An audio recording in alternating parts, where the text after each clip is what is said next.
The hell and back is in the job description.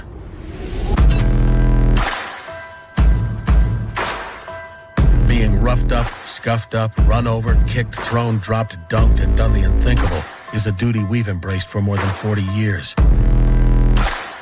Through superior engineering and constant innovation, only Pelican has conquered the chaos a life of ambition can dish out. And we've done it to empower you. Yak Gadget, made in America, based outside of Nashville, Tennessee. Yak Gadget offers all kinds of storage accessories, quick mount motor mounts, anchor systems, track mounted accessories, even paddles. Go to yakgadget.com and get your kayak decked out for your next trip out on the water. The 153 Bait Company, based in Troy, Ohio, make everything from plastics to custom painted hard baits. Hook 'em hard and hook 'em often. All of our baits are made to order, and all of our hard baits are hand painted to order. So go to the153anglers.com to place your order today.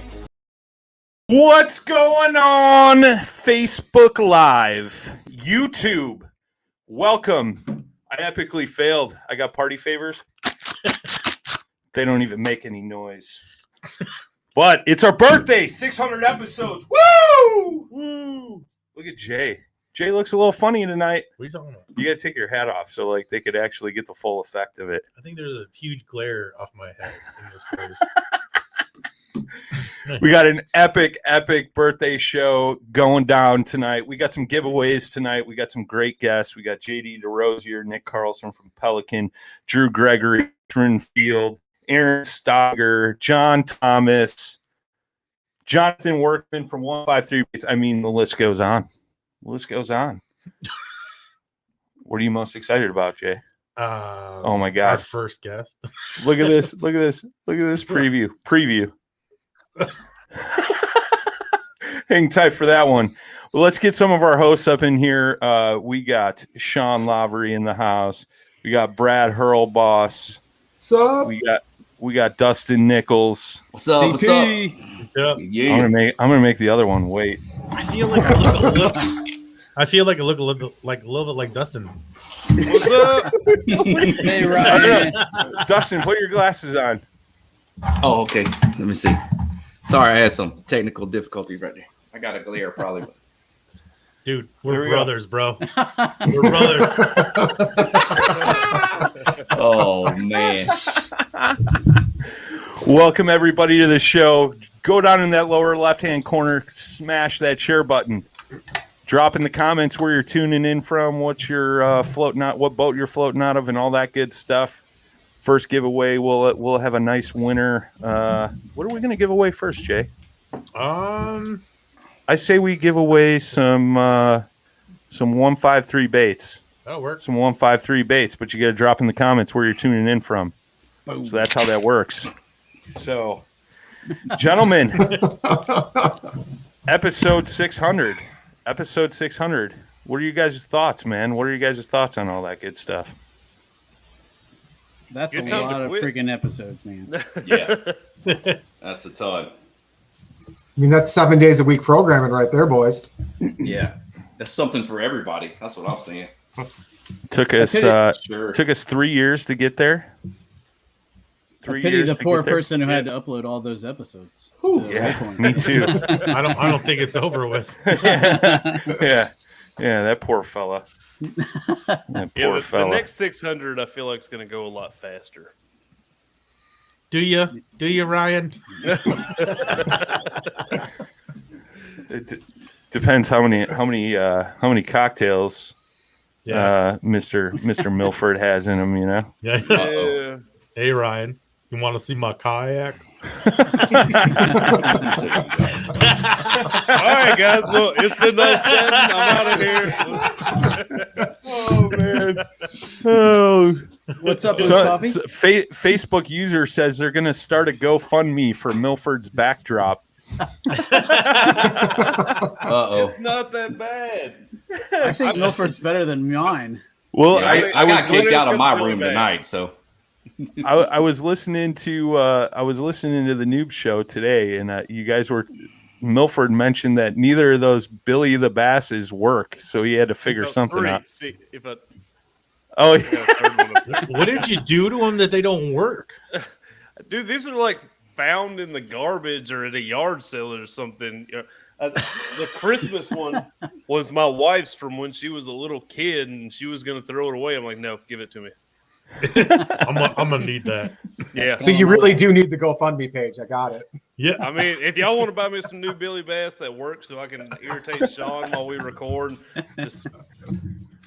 or put it on motion sensor, I think that may be a little distracting to your guests. It may be, but I think that would probably be the point at that point. It'd be like Pee-wee's Playhouse. Like, there's like that one word that sets it off every time. See, that's perfect. You got to wire it all to one switch and have that one keyword, and then you just set it off. It's going to be your new trademark. I need them all to go off at the same time, though. Exactly. Pee-wee's Playhouse. Back in the day when I rode BMX, I actually recorded that off the TV, the little intro theme, and like rode my flatland routine to that, like back in the 80s. Like no Really? crap. No shit. Yeah. Come on in and pull yourself up a chair. Go caterpillar down your hair. There's a couple of tall big fish and a genie who makes a wish. Oh my god! Yeah, I feel like Dustin just turned into the leprechaun. Yeah.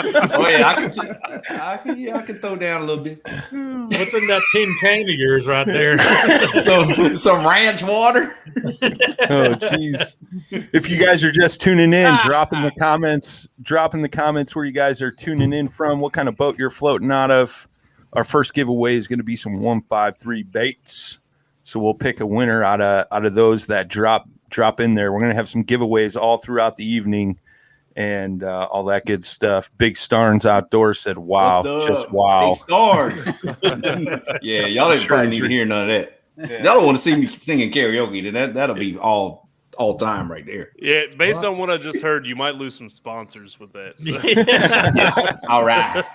I mean, we're 7 minutes in. We got time. Yeah. Oh yeah. It's all good. A couple more ranch waters, and it's going to be flowing. Yeah.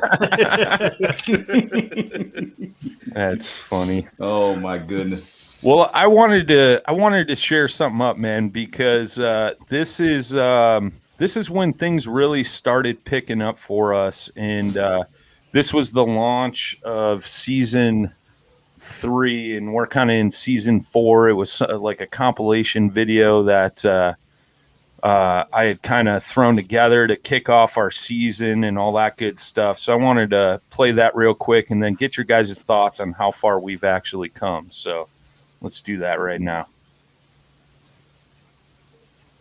Hello and welcome back to the Paddling Podcast.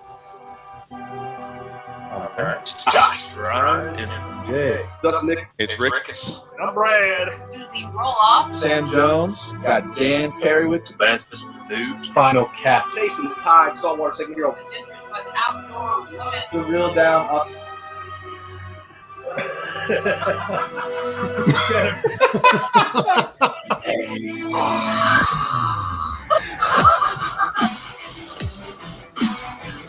Oh yeah, dude. Happy birthday, you listeners. Oh, guys. This is a stud. Oh, come on, Internet. Mr. Drew Gregory himself. Welcome, Drew. Got it. Got me a fishy. Mr. JD Desrossier.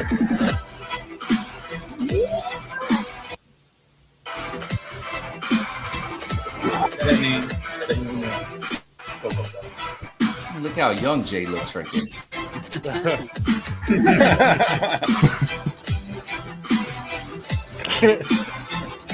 We got Mr.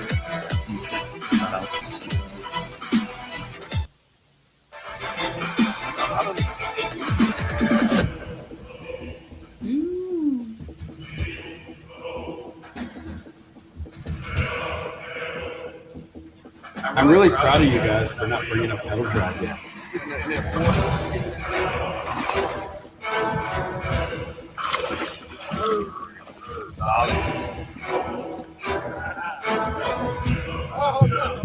Mr. Ribbon lives for themselves. Opening Williams.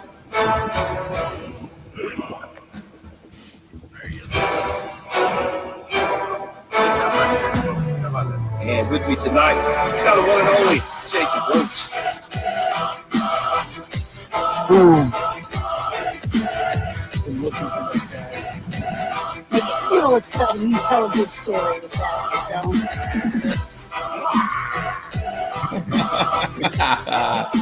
State of kayak. Yeah, like State of the Union, but State of the State. We'll stop it there, man. OG show on Mondays. Wow. Yeah. So quite a few changes obviously have gone down between then and now. Few hosts have come and gone. Few new ones have been added. Yep. Sean, welcome to the family. Brad. It's cool y'all made it because you brought Hunting in finally. I mean, I'm here. I'm here. But it's super interesting, man. Like a couple of things that just definitely pop out at me is obviously some of those names that are on there are going to be on tonight, which is super cool, man. We've always had a great support group of guests and things like that. But not only that, man, the hard work that all you guys like put into your shows to make them possible, and just continually staying on that grind and, you know, lining up great people to talk to. You know, I know there's been times where it's been tough. Like, man, I had a guest back out on me last minute. You know, we're scrambling, putting something together with one of the other hosts. Like, you know, we all just always have each other's backs, and it's pretty impressive, man. And, you know, not only that, but like the one thing that stands out to me is, you know, Ryan, that video clip of you losing that fish at the boat and seeing the progression of like your fishing, dude. It's like I've been watching my kid grow up, which is awesome. You know what I mean? I still lose fish at the boat every now and then. But you know, I use a net now. Yeah. Well, that's good. But you know, it's kind of crazy, man. I guess let's go around the room. We'll finish with Jabe, so we'll go to Sean next, man. Like, what are your thoughts looking at that coming into the Paddle and Fin family, and just seeing the progression and all the building that we've done, man? I mean, going from, you know, kind of silent listener to being a host has been so amazing. I can't thank you guys enough for letting me join the family. You guys are all amazing. And I mean, what this has done for my fishing, let alone my self-confidence and just bringing me out of my shell has been amazing. And the experience all around has just been amazing. I can't say enough. So, but it's awesome to see where you guys have come from the very beginning. And you know, I can't even imagine, you know, I feel like it's been a whirlwind to get here, and I can't imagine where we're going to go, you know, in the future. I think, you know, there's no really limit to what we can do, and I'm excited to A, be a part of it, and B, see where we're going to go. So, right on. Bradley? I mean, I was only supposed to be a co-host in fall. I think that says everything right there. Hey, you guys want to you want to co-host with us a few episodes? We're going back to fishing, but here we're going to put you on Saturday mornings. Let's just go. Let's just do it. That's kind of how it went, right? kind of. Yeah, you're the expert, dude. I mean, to me, you're like an expert. I mean, I don't know. I mean, I listen to you, and there's a lot that comes out of you, man. You deserve your spot. I appreciate that, Jay. And I heard you were a little concerned that you might not get out on the duck hunts this year. Like, I heard there's a little concern there. So I just want to make sure you know, as a host, you're welcome to always join. You always got to spot the boat. I kind of assumed that anyway. Be honest. I mean, really, you could kind of just show up at my house and be like, hey, we're going hunting. I'll be like, okay, let's load up the boat. Let's go. I mean, that's kind of how it works. But sounds good. How about you, Milford? We'll go to Milford. Man, I think it's crazy how far we came. You know, one thing I noticed in that video, you know, they were talking about my background. If y'all saw my background in that, I was in a shed. It's just bare wood. There's nothing behind me. I'm not wearing a hat, so you just see my bare head, which isn't a good thing. So, you know, I feel like my background now is pretty good compared to then. And my connection's a lot better than it was back then. So, you know, I feel like I've improved a lot, you know. Jay and Brian, y'all got that awesome background now. and it's real. Y'all are in it. Yeah, I know, right? I've got a co-host now compared to then. I believe he was added. I believe Sean was added right after that video came out. I believe that came out in like January of last year, and we added him in February. Yep. So yeah, since that video got him, and I feel like that's improved like bass fishing for noobs like 100%. Like hit his added value to that. So yeah, I think it's cool. 3-year birthday for Paddle and Fin, and I think August will be 2 years for me being on here. So it's crazy. See where. How about you, Doo-Doo? Oh man, time flies when you're having fun. I'll tell you that. Yeah, I got kicked out of my space tonight. My wife's packing up. They're heading to Pittsburgh tomorrow, visit some family. I have to work and have a tournament this weekend, so I'm like not going up there. But hey, we've come a long ways. I think my first episode was in the beginning of November in 2019, I believe. And Luke Coffee in the house. He said, we got to stop for that one. That was a good one. But Luke, you like to talk trash over the internet, but when we were face to face at Dale Hollow, you were very quiet. What's up? He with was that? a quiet guy. You just say my kids were there. I could have beat you.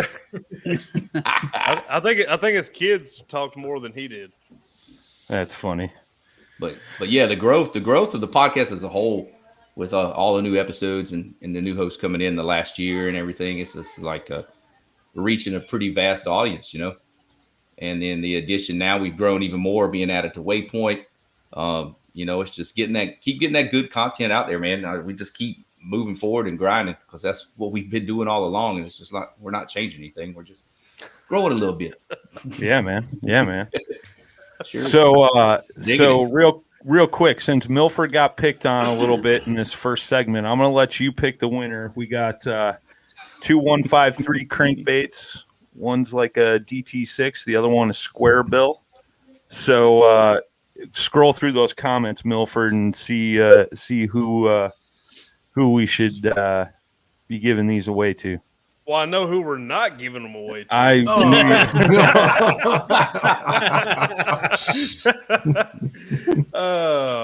No, I'm just playing, Luke. You're fine, but you're not getting the baits.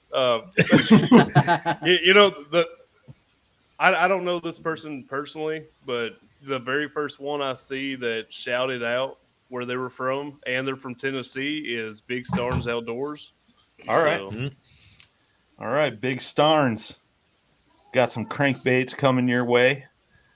I'm going to drop a couple of you guys down. We're going to bring JD Desrossier in the house. We got a couple other hosts in. You guys hang tight. We'll bring you back in. Let's drop that. And let's drop Brad. We'll keep Sean. Dustin, you hang tight. We'll keep Sean in here for a minute. Got JD Desrossier in the house. At the Grim Reaper. Brad Hicks. What's up? What's happening? What's up? Happy birthday! Happy birthday! I love it, man. Welcome back, dude. Brad? This is the third birthday in the row. JD has been on the show. He's been on every birthday show, man. So we had to bring you back, dude. It's always refreshing to talk to you, man. You're always a positive, genuine dude, and we always like starting the show out with that, man. So what's new, man? What do you think of all this craziness? Oh man, you guys are really growing. It's amazing to watch it grow from season 1 up to now. And I just feel fortunate that you guys actually asked me to be a part of this. And I know as soon as we got on tonight, I was expecting Jay to give me grief, and he did. So I feel at home. That's how you know you've made it. Yeah, man. I don't hassle you. Thumbs up. Don't worry, Jay. McKinstry's coming, right? Yeah. Yep. Well, we didn't. I skipped you. We didn't get your thoughts on all the craziness. Okay. I know we're on a time crunch, so I apologize. So why don't you go now? Okay, I'll go now. No, it's really interesting because like I was actually brought in after Scott was, Scott took some time, and then Brian needed someone to assist him and be his co-host on the original show, the OG show, of course. And then we got this bright idea to start adding segments for different subjects, and started scouring our friends and people we knew, and now we have like this huge family. And I mean, all you guys are awesome too. I mean, like, you were all picked for a very specific reason, and I mean, it's worked out great. I don't know, and everybody's grown, which is cool. And I mean, even Ryan, he's done like really well. He's come a long way. Brad, you're still mediocre. Sean, I should be specific, Mr. Hicks. He's talking about. Oh, I was going to say. Yeah. No, but I mean, it's cool. It's like like you said. I mean, this was kind of our vision from the very beginning. We had a little. It's an alteration of an idea, and it just spawned in what is now. And I'm real happy with it. It's really cool. I mean, it's. And all you guys are there for like when we need you, and it's cool. It's a family, and when we all get together, it's like we're all a bunch of friends, and it's just a good time. And even the people that aren't here right now, it's I don't know, it's just cool, man. It's just turned out to be like the best formula I think it could ever be. Yeah, it's super interesting, man. Mr. Hicks, let's get your thoughts, man. You just got in here. Yeah, so I started 2 years ago, almost to the day, right? Yeah. Because it was on the first birthday episode is when we announced you and Crankbait Johnny coming on, man. Yeah, so we've come a long way since then, man. So much has changed. It's crazy. The first episode with John, I go back and listen to it sometimes. I did like a month ago. I'm like, man, what were we thinking? Yeah. but then like you go to episodes with me and Josh, and me and Josh got a good chemistry because we're buddies in real life. And I don't know. It's just we fit together. We flow together. I feel like he's our shaking his head no. Better. Yeah, he's shaking his head no down in the green room. He's off the team. Yeah. he's doing it for the chicks. I'm trying to have a bromance with Josh here, but he's not letting me. Well, here I am. No, man, like our episodes have gotten good though, and it's been fun. I can watching everybody grow. Completely agree, man. Completely agree. Well, JD, man, you're back floating in the new, right? The new canoe Flint. Yeah, I got a 2021 Flint. Bought my wife, or we bought her a Wilderness Systems Tarpon 120. Oh, nice. And she picked it out. It's the first time since I've been on teams in 6.5 years. She's actually picked her own model, her color, everything, her manufacturer, everything she wanted. And that's cool. She absolutely loves the boat. It's probably been the best one she's ever paddled, and we're having a good time paddling on the lake we live on, and just trying to get her comfortable so we can go out to more areas here in the upstate. Heck yeah, man. Heck yeah. And you've been doing a ton of fly fishing. I know, last time you were on, you were talking about chasing that tiger trout and all that good stuff, man. So did you catch them yet? Did you find them? Still haven't got that tiger by the tail, but definitely after it. I'm actually, I want to catch a wild tiger. There you go. I know that's like the unicorn in trout fishing, but that's what I'm after. I have to set a goal and try to pursue it. And it's funny you brought up fly fishing. I've thrown my conventional rod and reels 4 times in almost 2 years. So I would say it's almost pure fly fishing for me at this point. Awesome. That's super cool, man. Super cool. I love it. I absolutely love it. It's reignited my passion for not only paddling, but for just being on the water in general. Well, it's something I always talk about, man. And every time we talk to you, if you guys aren't following JD on Facebook or Instagram, man, like some of the photos you're putting up, man, it's just it makes the outdoors look so sexy. Yeah, I mean, he's definitely got he's definitely got some skill, and we talked about this before. I mean, you get some shots, and even I'm like, damn, I didn't even think of that, dude. Well, I'm always like, JD's pictures are sweet. Yeah. I'm always like, I need to pick your brain on how you did that, bro. And you're like, hit me up, and I never hit you up, and I'm always like, God damn, I need to hit JD. JD definitely has some of the best posts and photos that I've read in kayak fishing for sure, man. And then, dude, I'll tell you what, JD, what you guys got going on as far as like the music thing and the positive vibes, it's something that, you know, is just refreshing to see online, man. So I appreciate what you guys are doing. Thank you. Thank you so much. And I appreciate the kind words. I mean, hearing that type of feedback just fuels me to keep pushing and to continue what we're doing.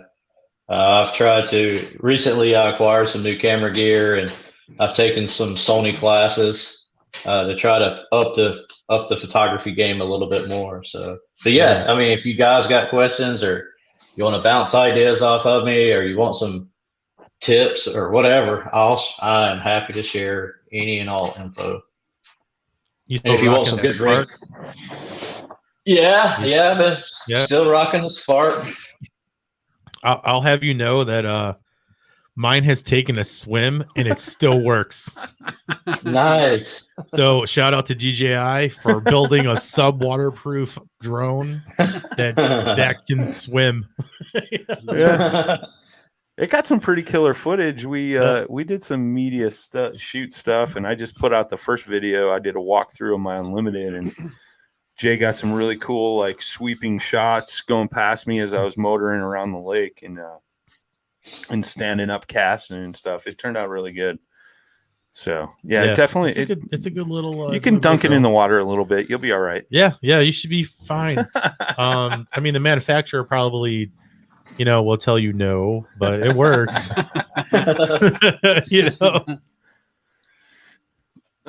So real quick, boys and girls tuning in. I'm trying to think of a good question. Who was our first guest ever on the Paddle and Fin podcast? First person to get it right is going to get 2 153 baits, jerk baits. These are kind of like the Mega Bass jerk baits, man. Pretty sexy colors there. Just saying. Can we guess? Nope.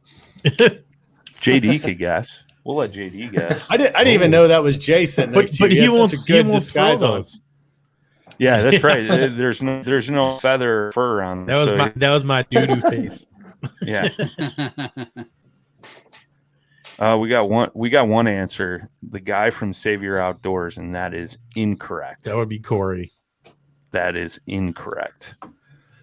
So what's coming up, man? What's new, JD? What are you looking forward to for the rest of the year, man? I guess for the rest of the summer, I'm gonna fish high altitude for trout. You know, fishing 4,000 to 5,500 feet up, and then I'll be pursuing catching more smallmouth on the fly. I caught my first one this past weekend. So that was really cool. And then as soon as fall gets here, be definitely hard concentrating on trout. And I think maybe in October, I'm flirting with the idea of trying to go get a bowfin on the fly. Ooh, that would be cool. Awesome. That'd be nuts. That would be cool. Might break a rod. So I got to talk to Kevin at Douglas before I go do that trip. You had to upgrade your rod a little bit. Maybe to send me a rod to use. Are you using the Sky G? No, actually, I was gonna buy a Sky G 4-weight, and I have I've got an LRS 7-weight. I didn't want to throw a huge amount of money at a 7-weight because I won't use it that much. I've got a DXF 5-weight, which is like an extension of my arm, and then I have 2 upstreams.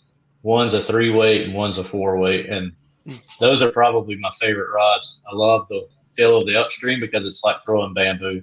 Mm-hmm. So we have a correct answer in the chat. Jay Randall was the first guest ever. Cam Steele. Nice job, Cam. Going home with two jerk baits. I feel so special. Check out Cam's like back to back. No, there was a break in there. He was on first, and then he was third. like on a couple I think I was on episodes third, later. No, I just double checked because I thought it was either you or Scotty Purrs, but it was actually you. Oh, see that? All right. See, puff that chest out, bro. Yeah. So Cam Steele, message us with your mailing address to the Paddle and Fin Facebook page, and we'll get you taken care of, brother. Good job. Good job. Awesome, man. Well, JD, brother, it's always good catching up with you, my man. Yeah, man. Thank you. Keep fly fishing, man. Yeah, keep crushing it, and keep I bringing will the keep. funk. I will. Oh, keep, yeah. I will keep meaning to message you about how to make all those badass pictures, but I'll probably never do it. Just send me some of your favorite pictures, and I'll edit them for you.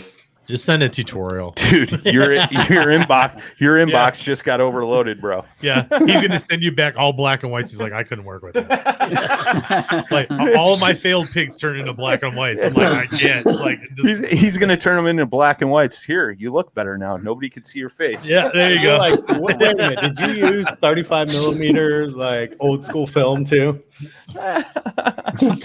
That's great. That's great. Well, Yeah, thanks I used for. to- yeah. Go ahead, Yes, man. Go ahead. Yeah. I used to use 35. Yeah, me too. I loved it. Yeah, It was fun. I used to have a Pentax K1000. That was my first camera when I started out in college.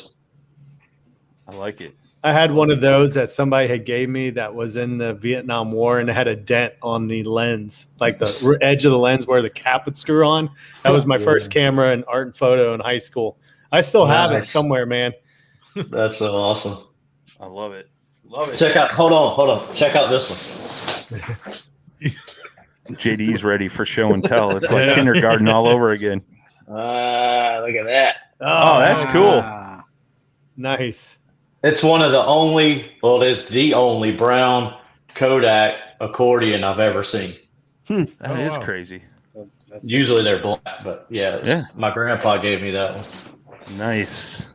Okay, that's awesome.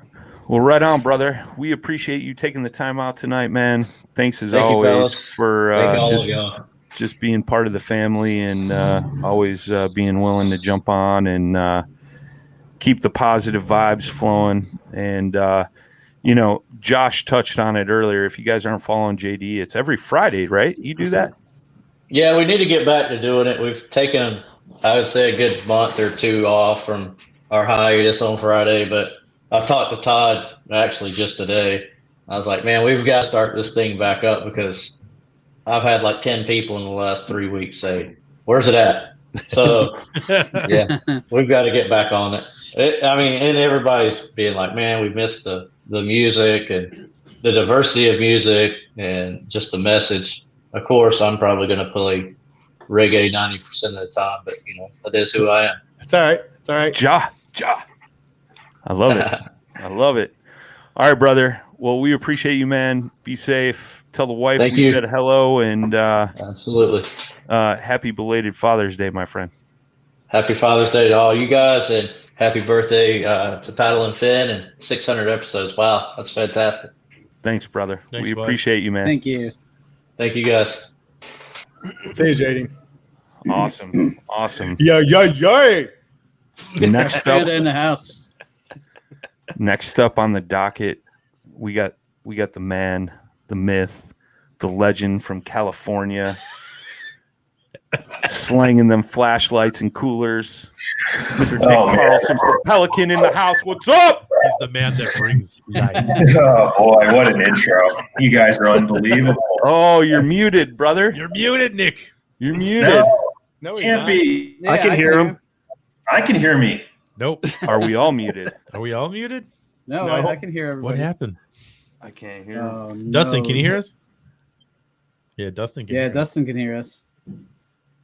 Yeah, I can hear you guys. Yeah. I can hear you fine. Our station The notification. control center is going Yeah. down. Oh, Control no. center, hurry, Something come here. back. I can hear them talk, but Can you guys hear us? Yes. Yep. We can't hear them. Yeah, what happened? Jeez. All right. Oh no. I'm gonna bring Nick in. You guys run the show with Nick. We're gonna reboot. All right. Can you guys hear me? Yeah, Nick, you're fine. It's on their end. It's their audio. They lost it. That's So, man, no how's it going? Hey, pretty good. So this is going to be kind of a new take on things. This is brand new host. I've never met you guys. So this is awesome. Yeah, I'm Brad. And Hi, I'm Brad. Josh. But actually, me and Brad probably need to have you on and talk about some gear stuff about, Pelican and all the other cool stuff, man. Absolutely. Yeah, no, it was an absolute blessing running into to JD and Brian. Sourcing you guys out was huge. It's just been amazing. I mean, the response has been great. It's always an honor to come on the show, and we have very like-minded passions. You guys love to fish. I grew up fishing on a farm pond in Lee Summit, Missouri, and I fish sport fish now in Mexico. And the gear is different, but the reality is that the experience is the same, right? Right. So how's business been going for you guys this year so far? Awesome. Yeah, Pelican is going gangbusters, man. We are shipping cases and lights and remote area lights and coolers and custom cases like they're going out of style. Business is great. And we've been lucky, we've been fortunate, but we've had really great relationships with our customer base. If it's not government or utility or the outdoor marketplace, we've established our brand really, really well with customers. Like the folks that listen to Paddle and Fin and the folks that, fight fires and, protect our streets and stuff like that. And that's what Pelican's about. Yeah, that's one of the things that's impressed me the most is the diversity you guys had. You haven't targeted just like one aspect outdoor community or just the outdoor community at that. Like you said, you guys are doing things for firefighters, all kinds of stuff. It's amazing to see the products that you guys keep coming out with. And it's cool because you're taking like one of your designs and you're tweaking it, and you are thinking of different ways of where this can be applied. This product can be applied here, here, and here. And it's cool. It's cool to see the innovation that your company has.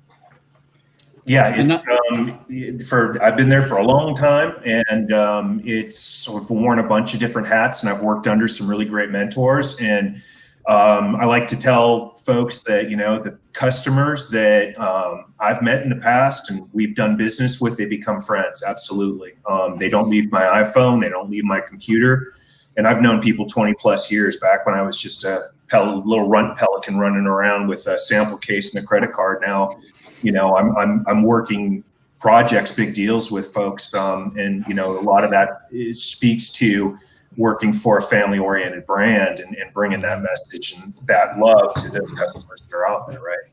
Right. Yeah, great intro that we have on the podcast. The Pelican commercial. That's the only one I don't skip out on.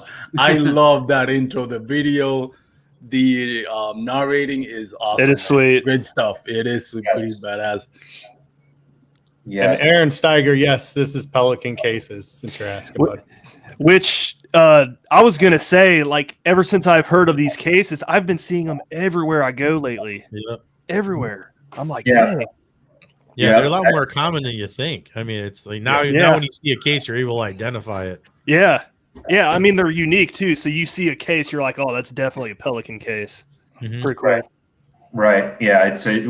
We're celebrating our 45th anniversary. So we're in some folks' minds, we're a pretty young company. In my mind, we're an old company. But we're growing by leaps and bounds. Our biothermal division has quadrupled in size almost due to building cases to ship the vaccine all over the world.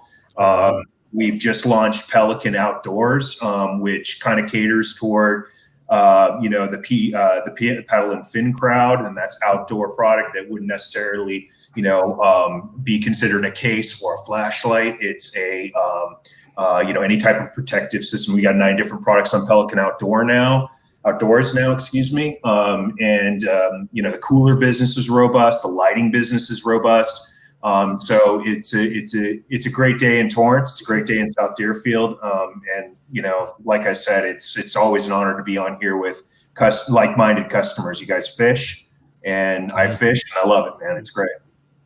Yeah. It's been cool to see the different things that people do with Pelican cases as well. Because I know one of the big things that people got into is for fishing is when the YouTube game stepped up. It's a lot better to be carrying your cameras in Pelican cases, especially since they're waterproof. But it was kind of cool to see the twist when everybody started putting batteries in there and then making battery boxes out of them, and that was really neat. Because there's a lot of people who are always like, hey, where can I get a case? Where I need a case, I need a specific to this. And it's like Pelican's one of the first ones you should go to because you guys have so many options. It's not like you build one box, that somebody who's like, all right, I got a 30 amp hour lithium battery and it doesn't fit it. And I'm like, you got to check out a company like Pelican because they you might have to do some tweaking to yourself and make the battery box, but as far as running your wires and stuff. But you guys have a flexibility where people can put so many different sizes because you offer so many different options for things like applications like that. Yeah, that's a good point, Josh. And yeah, that's what we do. If there's something that needs protection or your truss needs to go into a box, it should be our brand.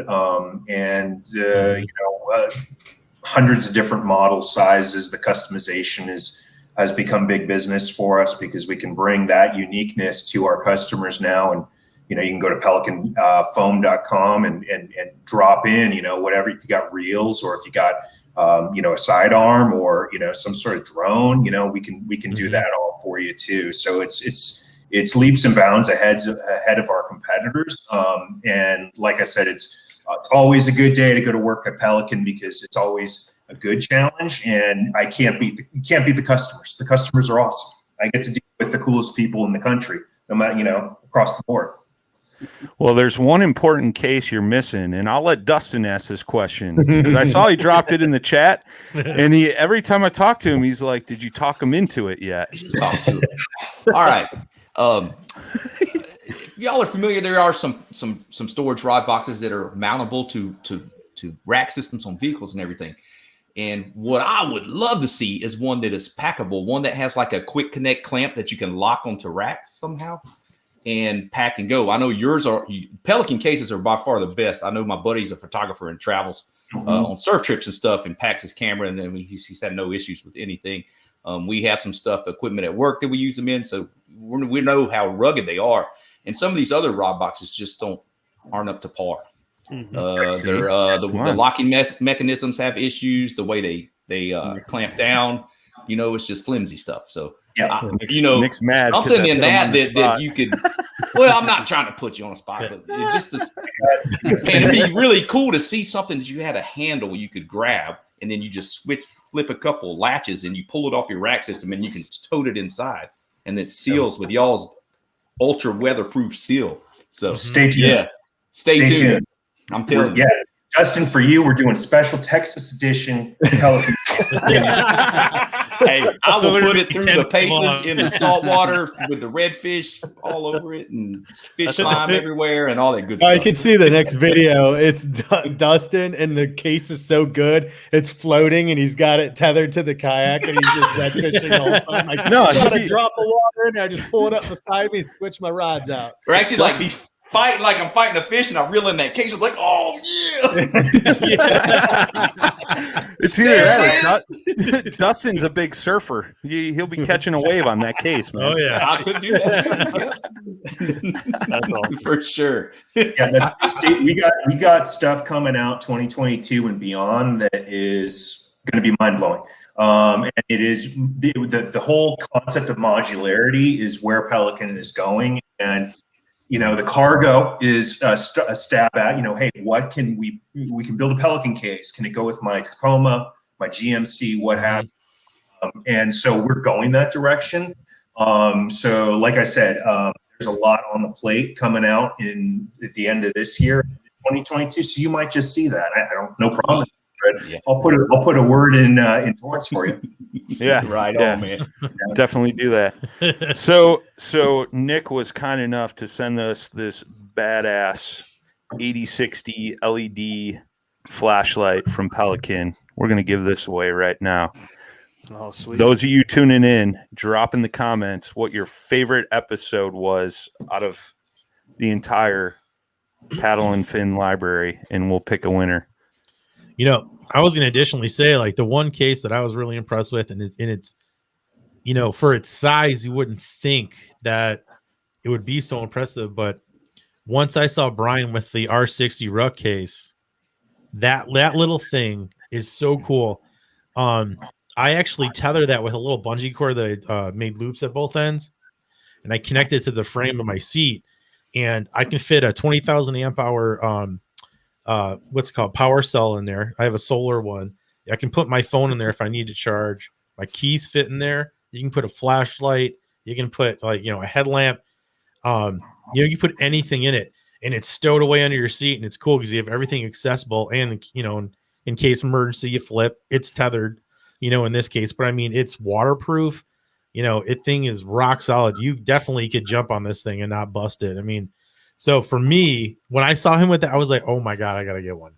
I mean, I was like, why don't I have one of these? Because I always had to struggle with, you know, the front hatch and something stupid. And, you know, especially if you run out of power, you know, with your phone out there on the water, because you know how that is. Sometimes you get too many apps running.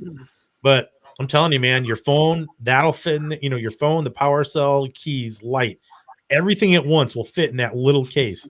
To me, the R60 is like the perfect, like, size for a kayak. So if you're out there in a kayak, consider that case, because, you know, you're going to have everything, you know, especially when the game warden comes around, you got your wallet right there too. So, I mean, everything's like right there, you know. That's how I feel about that.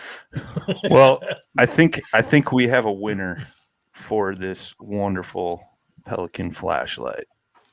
Let me get back to it. Robbie Barron said, I'll be honest, it's my first episode, so naturally it's my favorite. I love it. That's awesome. Welcome to the family, brother. Yeah. You just won a pretty badass flashlight. This is what all the cops use, right, Nick? I would say it's an option for them. Certainly, it is a fantastic light to have. It does a lot, and it's super durable, and it's the kind of light you use to impress your friends. That's for sure. There we go. It's definitely impressive, Nick. So, Robbie, after the show, message us your mailing address. We'll get this shipped out to you. Nick, just so we can keep the show moving, man, any final thoughts? Plug all the Pelican stuff, man, where folks can go check it out, all that good stuff, man. Yeah, pelican.com. Check out Pelican Outdoors. That's new for us. I want to thank all the PNFers out there. Thank the hosts. You guys are awesome. Like I said, I feel right at home here. And maybe this year I will make it to the East Cape. Work depending. So we're working on that. And maybe I can bring you guys back some news from Mexico. We'll see. Love it. Oh, cool. Heck yeah, man. Heck yeah. Yeah. Well, brother, we appreciate everything you've done for us, man. It's Definitely. awesome to have awesome companies that stand by us, and you know, you guys have done some awesome things for our trail series, man, and all the guys and gals have been loving all that stuff, man. So we definitely appreciate you, brother. We'll catch up with you guys soon. We'll get you in touch with Josh and Brad, man. I think you would definitely enjoy sitting down talking with those guys. So yeah, Dustin. Yeah. Yeah. And Dustin. Yeah. Yeah, Dustin. We can get Dustin on for that one. Dustin just keeps showing up. Yeah. Trust me, dude. Dustin's like, Dustin's always like, did you talk him into it? I'm like, dude, I mention it every time I talk to the guy. He probably is getting sick of me. I backed off a little bit. We'll go full attack on the birthday episode. I'm working on it. Dustin, I'm going to go work on it right now. We appreciate everything you do for the podcast. We sure are. Great to have a great company supporting all of it. Yes, thanks, guys. Yeah, Thanks, Nick, man. Have a great evening, brother. We'll talk to you soon, man. Thanks, guys. Nick Carlson, man. What a good dude. What a good dude. We're gonna swap some folks out. Sean, I'm gonna drop you down. Hang tight, brother. Oh, I cut him off a little bit. You It's guys just ready Sean. for this next It's guest? just Sean. You guys ready It's for this Drew, next right? guest? It's Drew, I don't know. right? Is it? Who's is this it next Drew? guest? Who?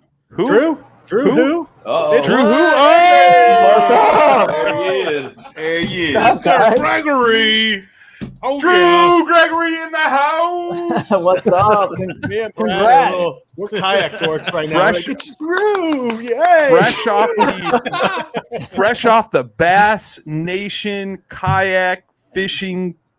Well, no, you yell at me. It's not classic. It's championship. Championship. He's up in New York right now. We got to get Armando in here too. Right. Armando's been sitting in the Oh, wings. Armando's in. Yeah. What's up, Drew? We'll talk more later, Armando. You got some good. Were you points ready in to that duke it out on episode. Thursday? We're just gonna back out. all right. You got to keep it yourselves right now. We're gonna talk about other stuff.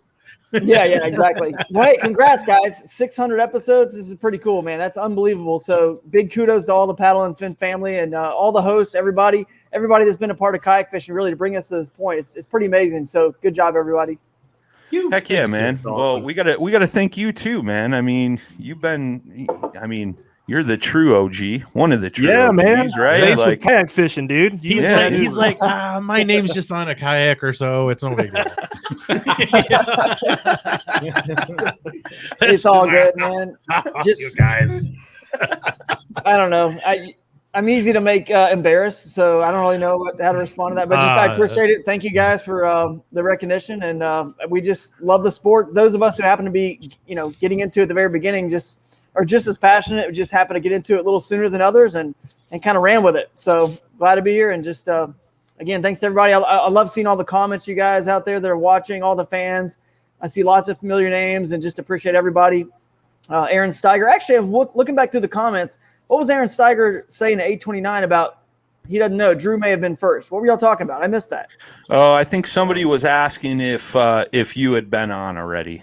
Oh, yeah. Because we got a laundry list of guests tonight, so I'm sure a lot of folks were waiting to see the man, the myth, the legend himself. You know, He's like, it's all good. I've been what on. they said is they thought that Drew might have been one of the first guests. Yeah. Oh, okay. Like Gotcha. when you asked that On the show, trivia yeah. question. So Gotcha. That was actually one that's of what the it first episodes I watched was with Drew and you guys.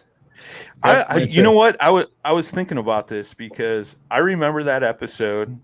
Jay knew Drew through Jackson, and he set that up. And I remember Jay was like, "This is your show, man. I'm gonna let you geek out," because I had never talked to Drew before, and I think I geeked out a little too much.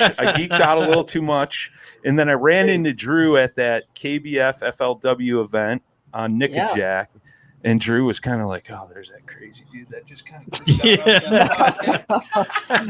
Dude, that was a fun episode. Actually, go back and listen to that, guys. It was fun. That's back when I was living in North Carolina, and I had to go over. We had such bad Wi-Fi. Remember, I had to go over to the local college or something. Yeah. Oh, yeah, that's right. Wingate University, and I just roll in there like I'm a student into some open room in the evenings, just pop in the Wi-Fi, and do podcasts. And then students would reserve those rooms sometimes late, and you didn't expect it. Next thing you know, the lights flick on, and a bunch of students come in there trying to do some art project, and I'm like, "Oh, I'm sorry, do you guys have this?" And then like I had to move or something. It was crazy, but anyway. But now I'm up here on Lake Champlain, getting ready for the Hobie Bass Open Series. Got the whole family with me, and the in-laws are here, and little Theo and Mama with new little baby Sophia, in her belly. So it's gonna be a fun trip. We're gonna have some family time, plus get in some pre-fishing time.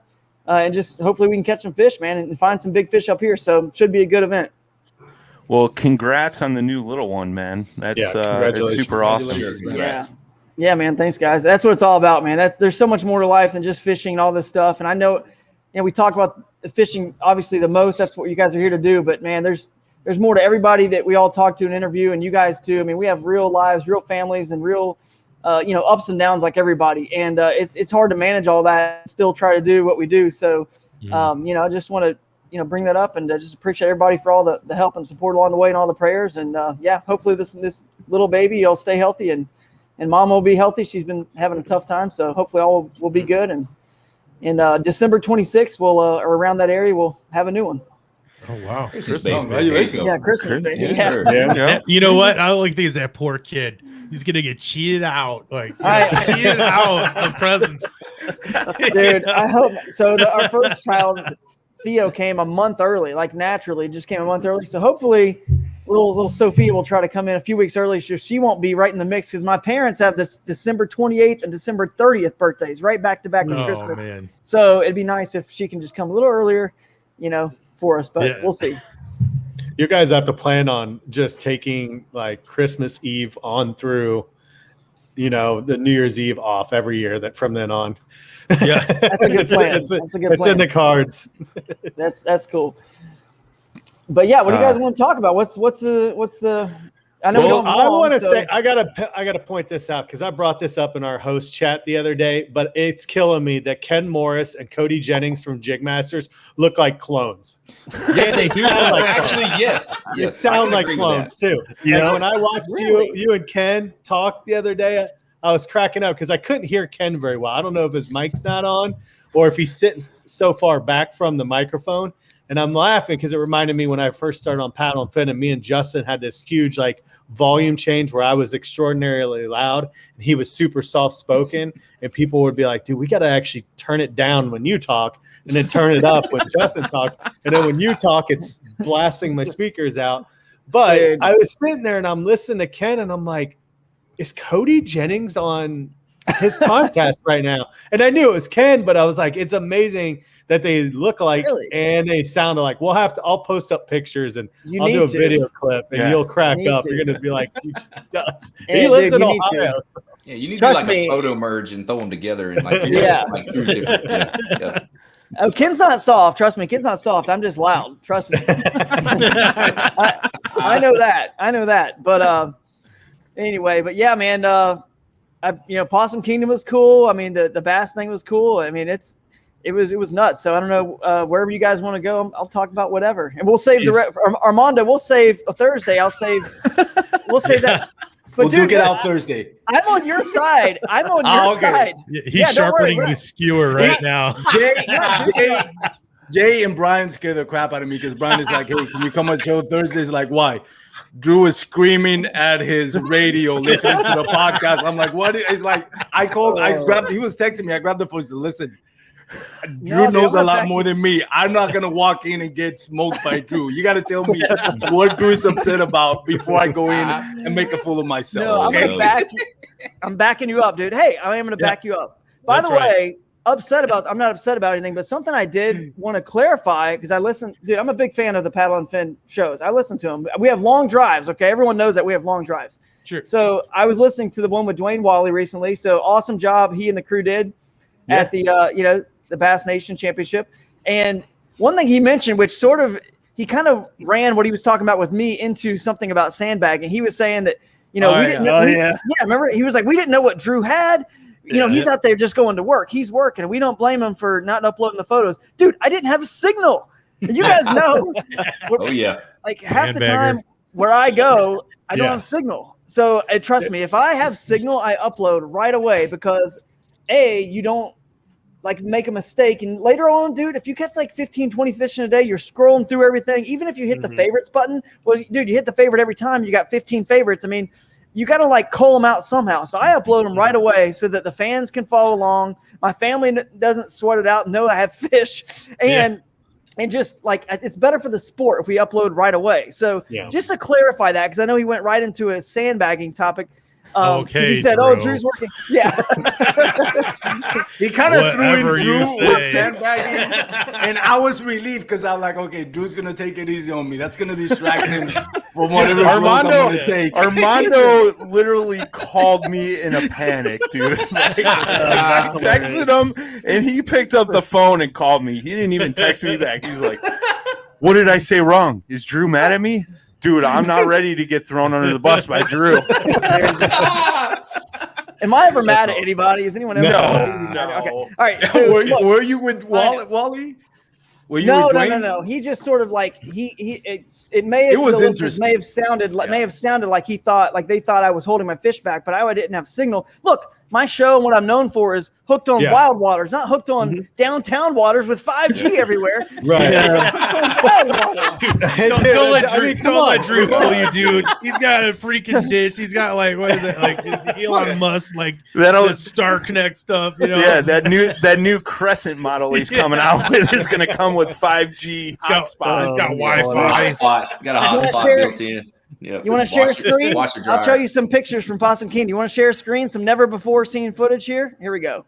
Let me see if I can. Let me see if I can find that. Somebody pull that up here. This is going to be. Tell me if it's coming up. Is it coming up? Yeah, it's on the screen. All right, here we go. This is all unknown, unseen footage from Possum King. I'm Is writing that a Josh recap. Eldridge in the background? Is that Josh Eldridge? Here we go. Right there? This is me trying to go through a culvert. Look at the reflection of my sunglasses. And this is me in the culvert trying to get through, which I couldn't. Oh, those pictures aren't coming. Yeah, up. they're not They're not coming up. Dude. All I Not see is coming the up? one with the. No. Yeah, it We just just looks see like the one a with the bush. trash panda there, Yeah. but What about Yeah. this? You see any of these? Are they moving? It's not moving. No. I mean, I've been always Oh. cracking up when you do your hooked on wild water stuff, and I'm like, is that Drew in waist deep swamp water? With like using his trolley motor to power over a tree. So- Oh yeah. Hang on, let me try again. I'll give it one more shot here because I may have just picked the wrong window. Let me So see. now it's like here's the moment where you start panicking because you're like, oh my god, you forget how to use your computer. Everyone's that's watching. true. You know? Well, we got a couple comments in here, man, and I think a lot of people can relate to this. Rhino Joe Outdoors, Drew Gregory in his early videos got me into kayak fishing. Ryan DeLong, Drew's old school river bassin videos are why I bought a fishing kayak. Digital Well said, before I ever knew who Drew Gregory was, I saw the Pelican attack video, still one of my favorites. Yeah, the That's goose. Charlie Oh, from oh, DG Wells. goose whisperer Charlie. right there. And even to like this day, man, like Hooked on Wild Waters, like the show. Yeah. Dude, my girlfriend It used was to make good. fun of me so much. She'd be like, dude, Drew is on TV again. Like, I'm like, yeah, I just got you just going, dude. Like, I'm just watching them all, just sitting there, like, especially like on Saturday or Sunday, just chilling, just like, yeah, man, I just can't get enough. I mean, it was cool, man. Like, those shows were great. I told you that in person too, of course. I mean, like, They I know were a amazing. lot of work goes into that, I know. But I mean, that was great content, man. Even to this day, there's not a lot of kayak shows that really live up to that. Like you I don't know, you brought everything good to it, you know what I mean? Like, especially with the subjects that you changed to, and I'm hoping one of these days maybe you can get some funding and some more time to do it again. There, now they're scrolling, Drew. There we go. There you go. Look at that. Nice. Here's some good ones here. There's JT. You guys, we're gonna go save JT. Go to this Turn the X tournament. Yeah. It's called Save JT. Jason Borofka's son. He's got a rare disease, so we want to do what we can to help him. It's just $50 to enter. You're gonna win a lot of cool prizes. I donated some stuff as well as pretty much everybody in the kayak fishing industry. So there we go. There I am at the Airbnb riding the bull. See, this is the side of Drew I like. Yeah. That's when the storm dumped it. There's the goat I saved. Yeah, I You just wanna show saved you the guys a goat few. too? Yeah. Yeah. I did save a goat. But So anyway, we're- this is wild. That's why I was going to show you guys this, because these are wild places I'm in. They're not. Look at this. I'm trying to go through the branches. I mean, fighting my way through these sticks here. I mean, just to find, this is all pre-fishing, just trying to find some fish. There I am in the culvert. Oh, trying to get wow. fish. Oh, Jesus. Dude, I don't know. That shot's a little, I mean, come That- on. Yeah, this show's rated PG, Drew. Yeah. What's up with that, dude? This one- There's some spiders in there too. Yeah, Oh, that's what I see quite a few people out of there's there. kids As watching. As soon as I feel a Kids spider, watching. I am dead. Yeah. 13 fishing Mondo rods. sees a spider, he's gone. A No, little man. too close for comfort Oh. there. Those 13 fishing rods. But anyway, it was a good time. Obviously, caught lots of big fish and had a good time, and just found fish in lots of different areas of the lake, pre-fishing and during the tournament. Look at that chatterbait, just choked 20. That's like a 20 wait. or 20 incher. Yeah. But There anyway, you go. there's the one that can come off when it jumped. But Well, wait a minute. You got one. Here we go. There's Josh Eldridge right there. Yep. Yeah. Oh yeah, I Right see there, him. camoed in the trees. Yep, there he is. y'all see which Trash one y'all panda. okay. The trash There's a- panda. There's a few So- more, but I'll save them for another time. So real quick, if Yeah. the first person to drop in the comments on what place Drew took at Possum Kingdom is going to get a $250 gift certificate to Torquedo. Nice. Uh-oh. So There go. you That's go, awesome. right there. Somebody Get better that jump on that one. 1103. 1103. Oh, yeah. 403. You want to hear a cool stat? This is sort of like Justin Call. Right off the there bat. we go, Justin. Yeah, there you go. Yep. He was like ready. Hey, now what the first one, the one who really is going to win is where am I going to place at Lake Champlain? Put it in the comments right now. Hey, I got a question about Champlain for you though. There's only I'm one gonna say place first place just because I don't want to get hammered on Thursday here. He's gonna take first. I'm calling it right now. All right, Brad. Let's hear it, Brad. What is it? It's a crescent question. I know you're a big crescent. No, just something for Champlain. Is there water that suits your strengths at that lake? Listen, there's water that suits my strength in every lake and every location we go to, but some lakes, like a Lake St. Clair or Lake Erie, there's like very small amounts of it. You know what I'm saying? Like some lakes there's more than others, and I just choose to fish. It doesn't matter if there's 5% of the eligible water that's my style. I'm going to probably try that 5%. Like I said this on a recent podcast, it's backwards than other people. I just have a different look at it. And until it proves me wrong or I start being unsuccessful with it, I'm going to stick with it. I don't go into a lake saying, I wonder what they're going to bite, and I wonder how I'm going to catch them, and I wonder what they're on. I go into a lake saying, somewhere in this lake, there's the right temperature, clarity, current for them to eat a chatterbait, spinnerbait, buzzbait, and I'm going to go throw that because if I can catch them on that stuff with 30-pound braid on a bait caster, cover water, in the end, it's a numbers game. I'm going to be more successful. So that's kind of my strategy. And there's definitely that here. Now we are a little bit hamstrung because we can only launch on the New York side. So most all of the good rivers are actually on the Vermont side, and there's no launches close enough to paddle across the lake. It's usually like 5 to 10 miles across. So that's you're never going to get back. You know what I mean?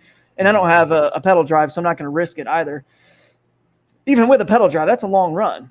Yeah. Right. So anyway, I'm gonna shoot for those wild places. That's what I always go to first. And if I have to back off and ever go fish somewhere that doesn't suit my style, I will. But I'm still waiting for the day where that happens. And so far, it just never happens.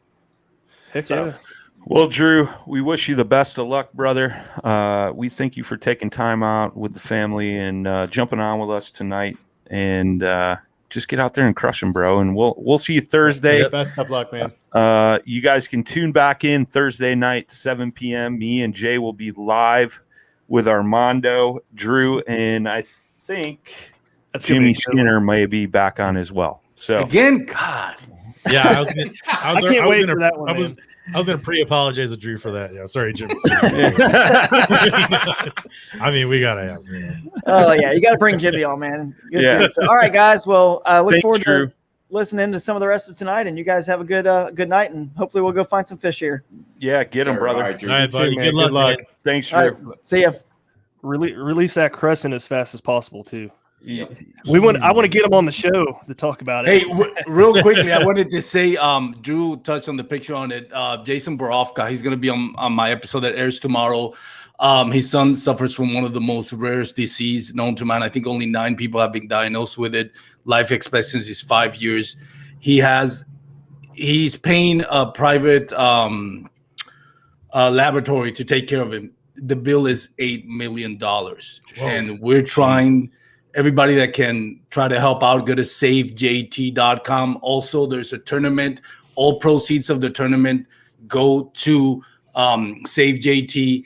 It is chock full of prizes. I mean, the prices on that tournament rival any pay on any tournament. I'm talking. There's Minn Kota Autopilot from Old Town. Douglas is going to send in rods.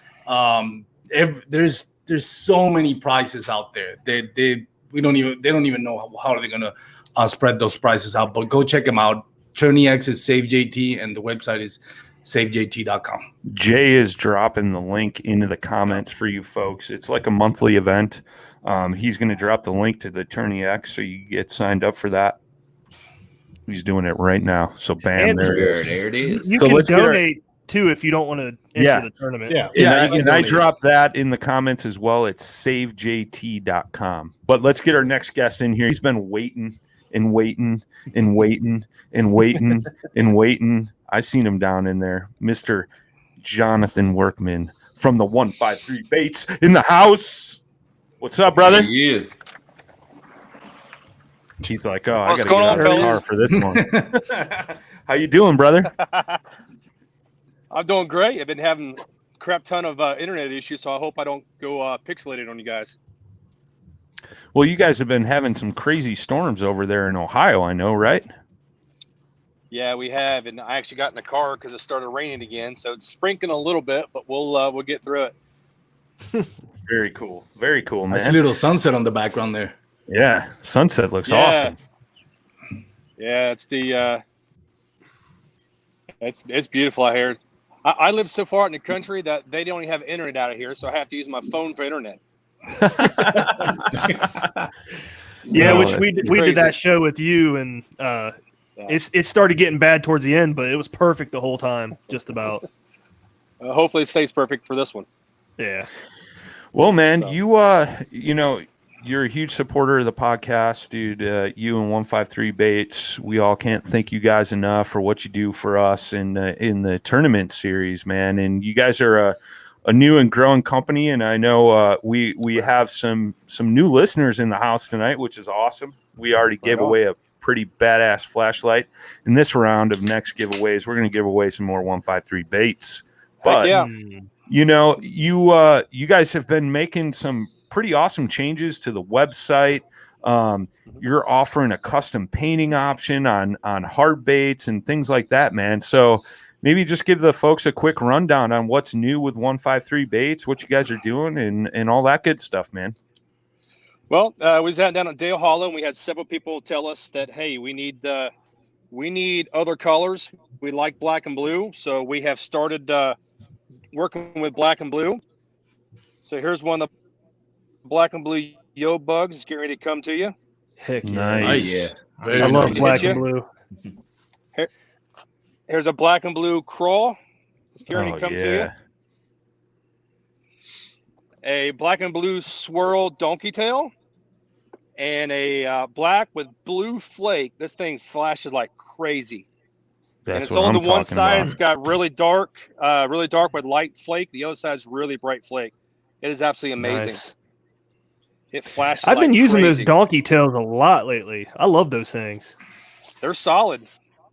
Mm-hmm.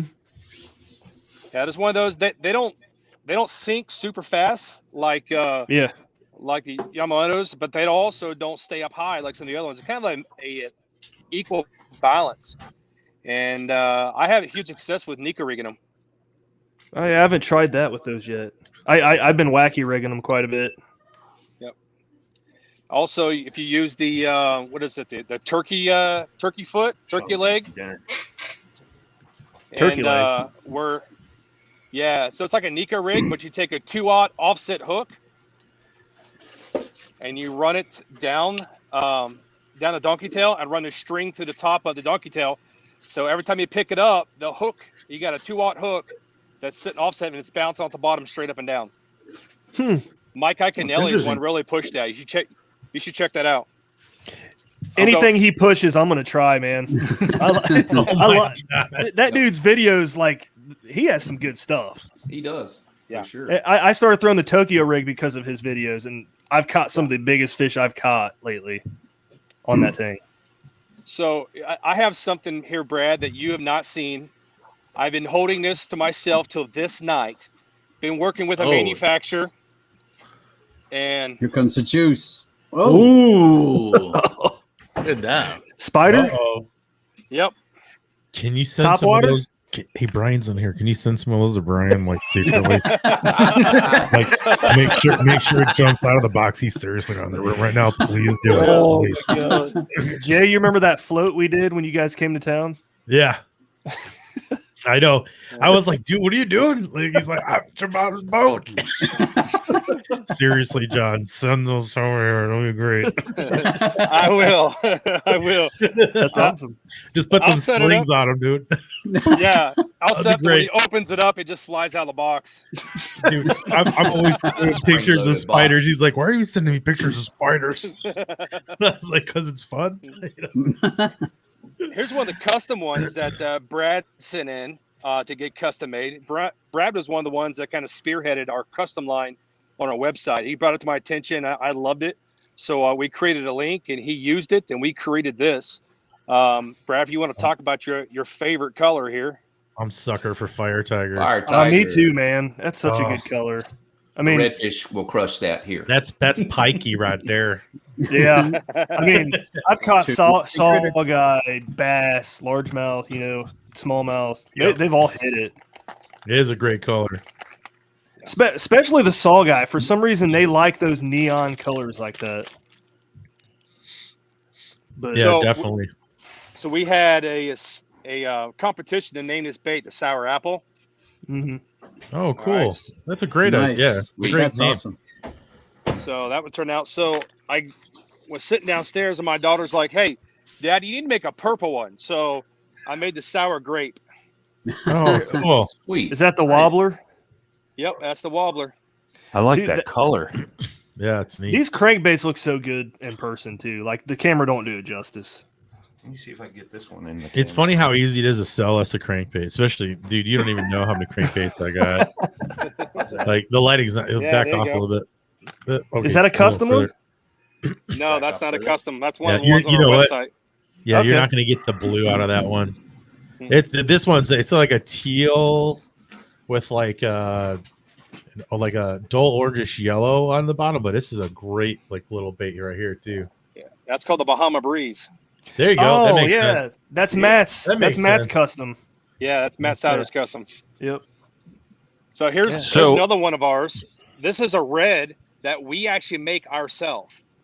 So I actually mix the colors and make this red, and I call it Freedom Red. And it is when it hits the water and that sun hits it, it almost glows. Huh. Yeah. Is it like a fluorescent type of paint? No, it is not a fluorescent paint, but it's just something about it. When it hits, it's almost like a red beacon going off saying, "Bite me." You're gonna be like those shoes that are made, like little drops of blood in there every in every one of your baits you make. That's cool. And we are running Vector hooks. So they're an upcoming company that's actually was at the Bassmaster Classics this week. And a couple of his guys were actually hooking some monsters down there. So we're using Vector hooks on a lot of ours right now. Nice. So when can we expect a paddle and fin series of custom painted hard baits to come available on 153 Baits? You tell me when, we'll make it happen. Boom. We're gonna get to work. So we got a couple of your bladed jigs, brown, a chartreuse and white, and that Bahama Breeze crankbait. So for the first person that could drop in the comments where 153 Baits is based out of, this state, will get to take those home. John Rapp is in the chat, says, "Hey, Big John." What's up, Rapp? Big Daddy. We're also playing around with making buzz baits. Boom, Luke is in there. There you go. Luke Coffee finally won something. In there, quick, boy. Man, you know what? Can we pick someone else? Oh, man. That was for Ryan. That was for Milford. Milford just texted the group. He said he's not allowed to win it. Yeah. I already wrote his name down. So I have something else I've been holding out as well that Brad knows nothing about. This is the 3-inch Yo Bug and a Smalley Magic. Ooh, nice. I like that. I need some for the Tokyo rig, man. Yep. And there you go. These are all the 3-inch. This is a crawl color. You're tugging at my heartstrings, John. Brian's a big jig guy. Here's white. There you go. Spawning days. Man, Luke Coffee must have had Ohio typed in, man, because he beat like everybody in the chat. Yeah, he did. Black and blue as well.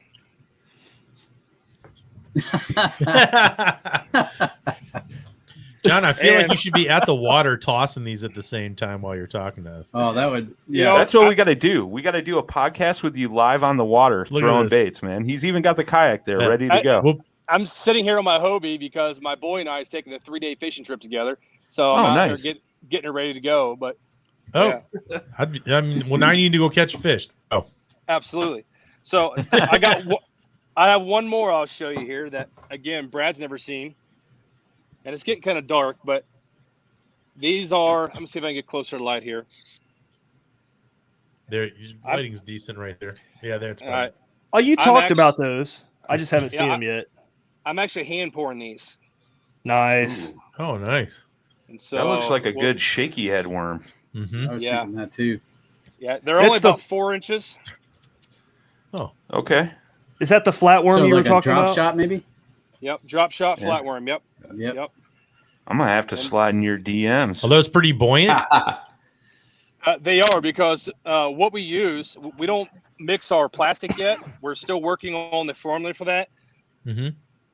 But what we have done is we have we remelt a lot of our stuff that we fished with just to try this mold out, and we have found that if you reheat it a couple of times, all of the salt goes to the bottom. So these dudes are floating like Ned sticks. Mm. Oh, that's perfect. So, Yep. So let me show you one of our beaver tails I started pouring, and I'm sorry I'm not organized for this, but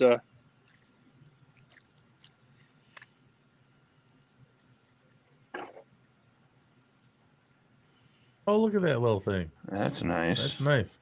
it's about 3 1/4 inches. Oh, that'd be perfect on the 1/8 ounce jig head or something. Yeah. Yep. Drop shot.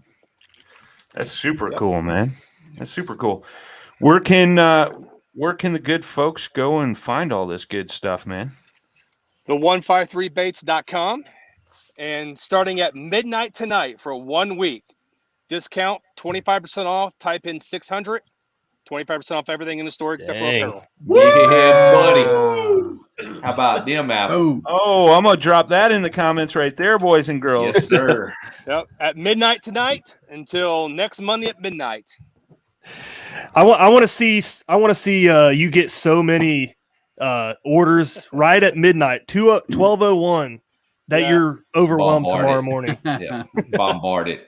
Well, gonna the be a problem busy is, week. I can't fill them until next Monday because the boy and I's going fishing. Oh. The boy comes first. Sorry, fellas. Yeah. Always family first. I'll say No. first person to buy $75 or more at your store, we'll send you a free shirt from Pedal and Fin. Oh, Jay stepping it up. But it's gotta happen tonight. No, it can't happen tonight. Tonight it happens at midnight. Midnight. Okay. This morning. Yeah, there you go. That's the proper terminology, Jay. That's the proper terminology. John, did anybody ever catch that a fish on the Christmas tree yet? Oh No. Nope. Dang it. I had one person buy one since that podcast, but I have not received any photos yet of somebody catching fish on that. Yeah. I thought you'd get one. I was hoping. I was really hoping, but nothing. But however, a lot of orders been coming in for that swim bait, that bluegill swim bait. That's a lot of has been coming in for that.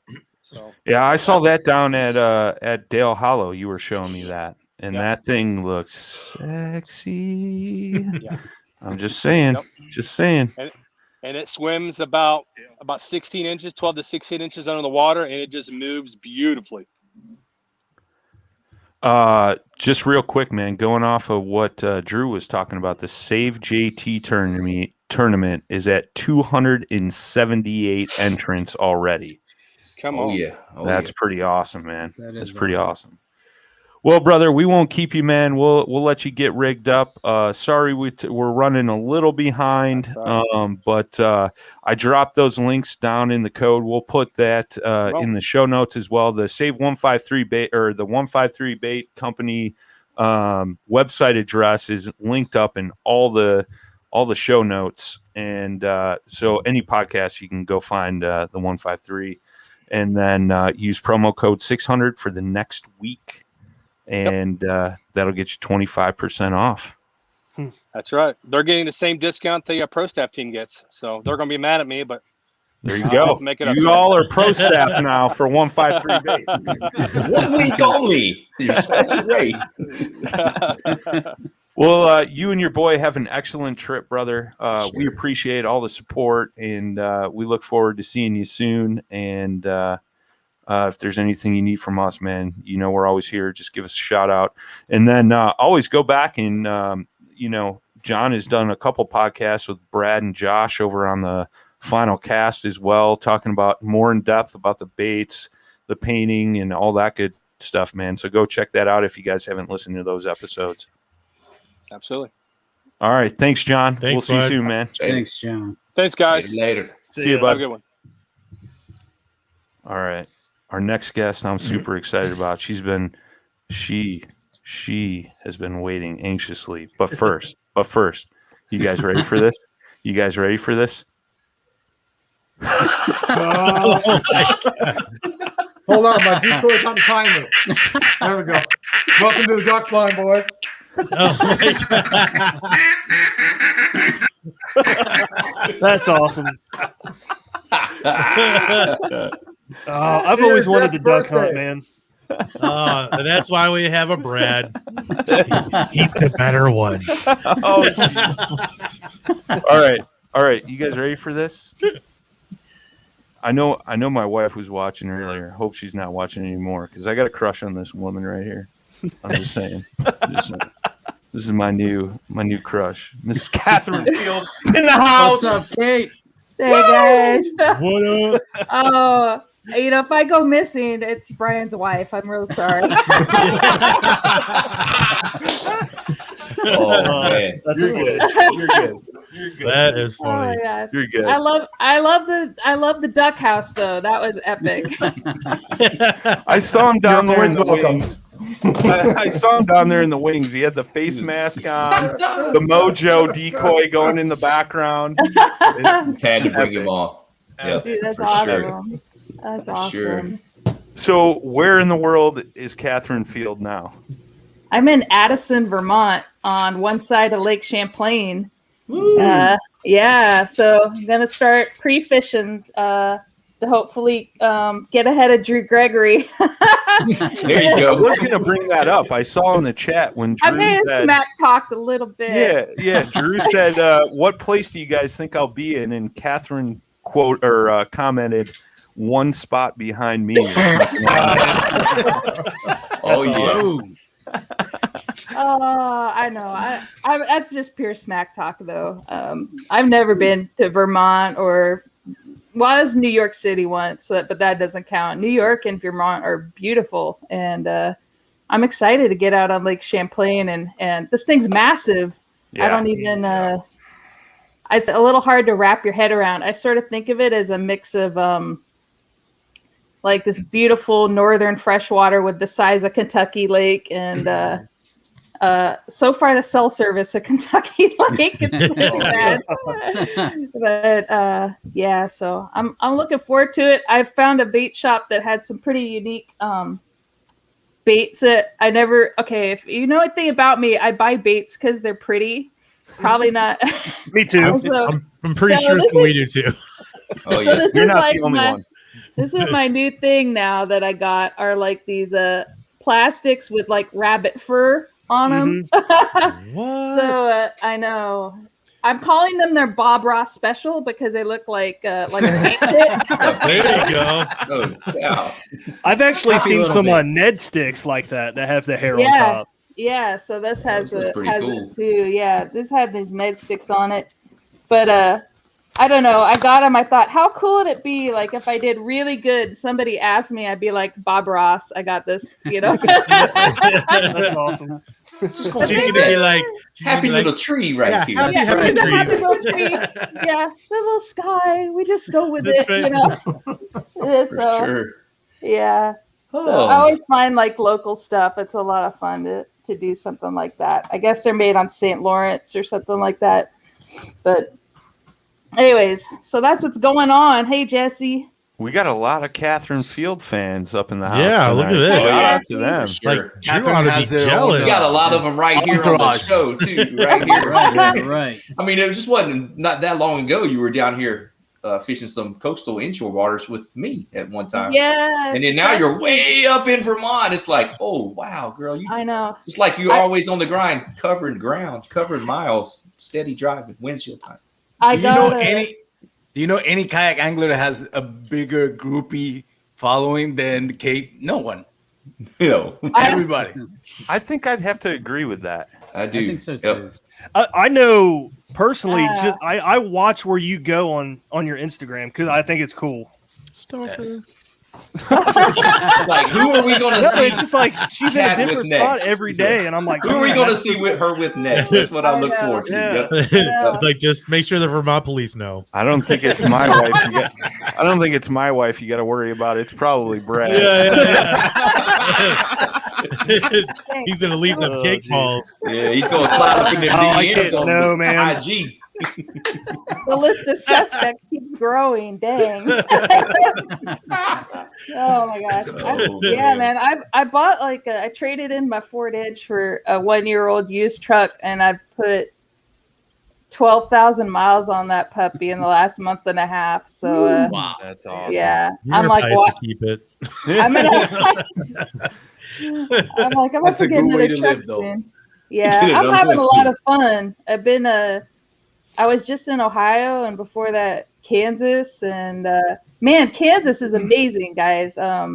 Lake Wilson. Oh my gosh, I'm trying to think of that lake that I fished out there that KBF had a trail series event on in 2019. It was like a reservoir, but it was super cool. It reminded me of like Texas with the flooded reservoirs where the trees are popping out everywhere.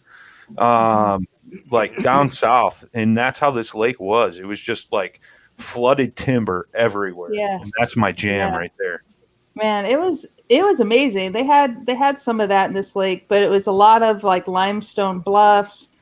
Got pretty deep, but the bass were still on beds, which was like such a mind switch when you go on summer pattern with Sam Raber, and you're out in Texas on a summer pattern, and then you just all of a sudden you're back in spawn, and it'll be interesting to see what Lake Champlain's like, because I think the water's still pretty cool here. But yeah, it's been a lot of fun, and I had so much fun fishing with Dustin. He is a redfish whisperer. I'm like and I'm not lying. I am like casting, and Dustin's like doing circles around me, casting and like catching a redfish over here, catching a redfish over here, like behind me, catching a redfish. I'm like, dang that, guys. It's like, I'm like, how many got Dustin? Oh, only 13, Dustin, if you want to get tipped on your guided trips, you have to let your clients catch the fish. I just wanted to catch one, man. It's like, it was, they were being stingy that day. They were. You had to have the presentation right for the way the spoon was burning over the grass. I had it hit right over the potholes in the sand pockets in the grass and stuff. So it was they were actually being pretty stingy though. They were. She did hook one and felt that pull though. I know I that did. She did have one on at one time and had a few bites and dinged her up pretty good. But she got some trout. She got a black drum the next day. Had a good little time over there. Had to enjoy lunch and yeah, that was a good time. It was a lot of fun. Excited for you to get back down here. Yeah, man, I had a lot of fun out there, and the saltwater fishing was. I mean, that's what as a kid. That's what I grew up in the Pacific Northwest, and we did salmon fishing and stuff. So it was nice to sort of have that feel again. But man, it's beautiful down there on the Gulf of Mexico. Like I'm gonna be back there maybe in the fall when it's not scorching hot. A little cooler.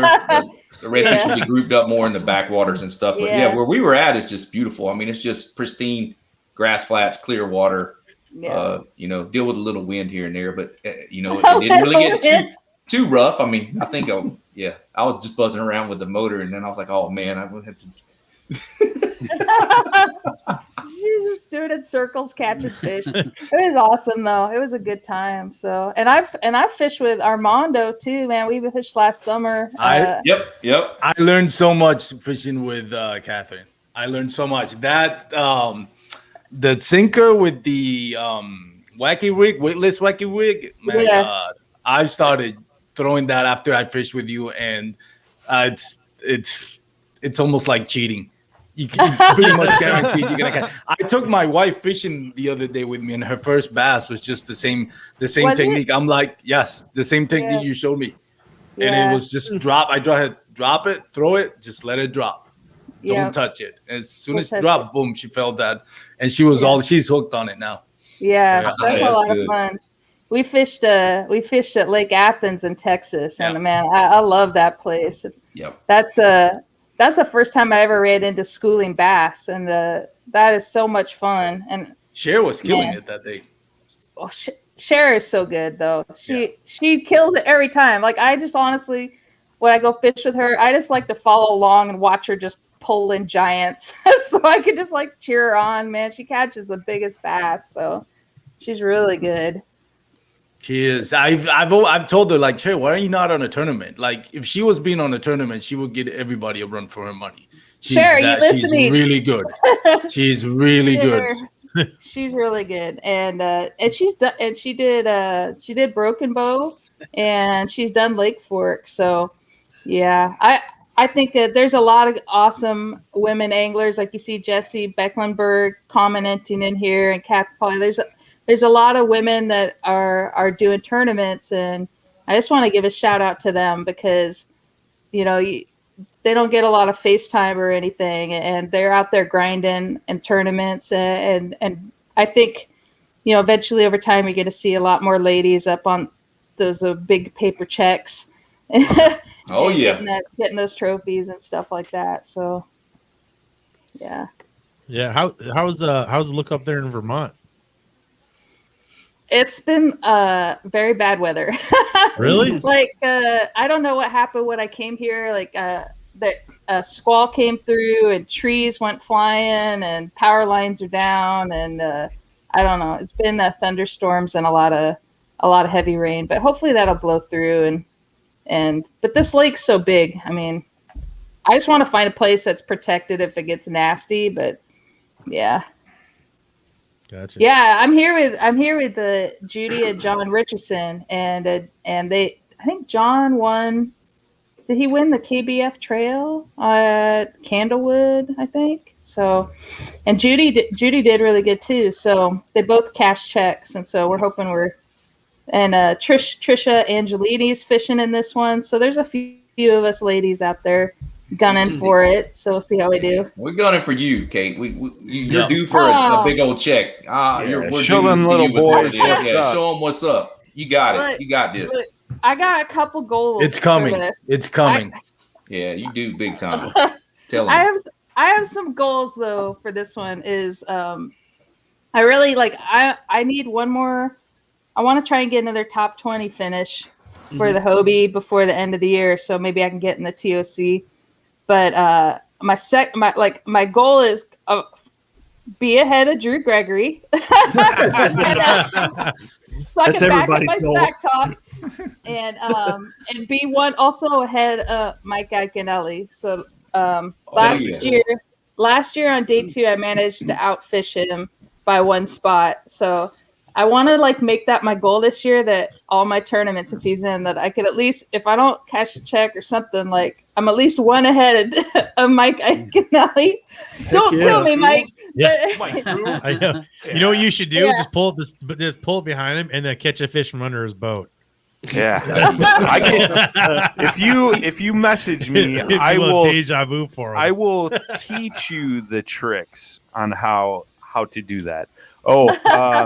Unfortunately, Drew just chimed in and he said, "It's on, Katherine." It's on. It is on. Drew. All right. Yeah, it's a showdown, Nice. Drew. Yeah. There you go. Drew's. I'm gonna look for the 5% of the 5% that Drew Gregory is looking for. There you go. So. But all seriousness, Kate, I've seen you. I've always. The first thing I do when I look at a tournament is where's Kate standing. Yep. And every tournament seems you going up and up and up. And the time on the water, I know it's paying for you right now. You're not just up and coming. You have arrived, and it's only a matter of time when that first place is coming. And it's going to be coming.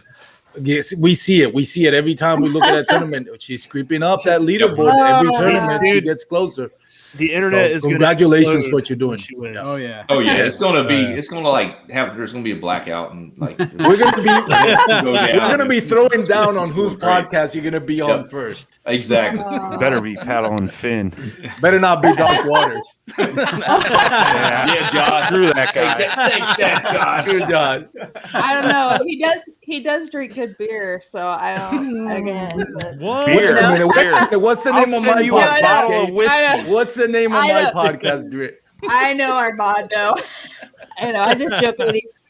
But you guys, that's really kind of you. I mean, I haven't been doing this very long, but I certainly I'm all in on this, man. I quit my job. I'm traveling around America, fishing everything I can and trying to learn as fast as I can. And sometimes I'm learning in the tournament and just winging it and flying by the seat of my pants. And I guess all I want to say is to everybody out there, like, follow your bliss, really. If you have passion about something and you really want to jump into this tournament fishing or you want to learn a different technique, like there's nothing stopping you but you, and just put that time in and just keep going. And even when you get really down, there's times where I've been down and I'm like, man, I don't want to go to this tournament. I just feel burned out or whatever. And I get out on the water and I'm surrounded by such beautiful stuff. And I start catching fish, and it's a real healing thing. And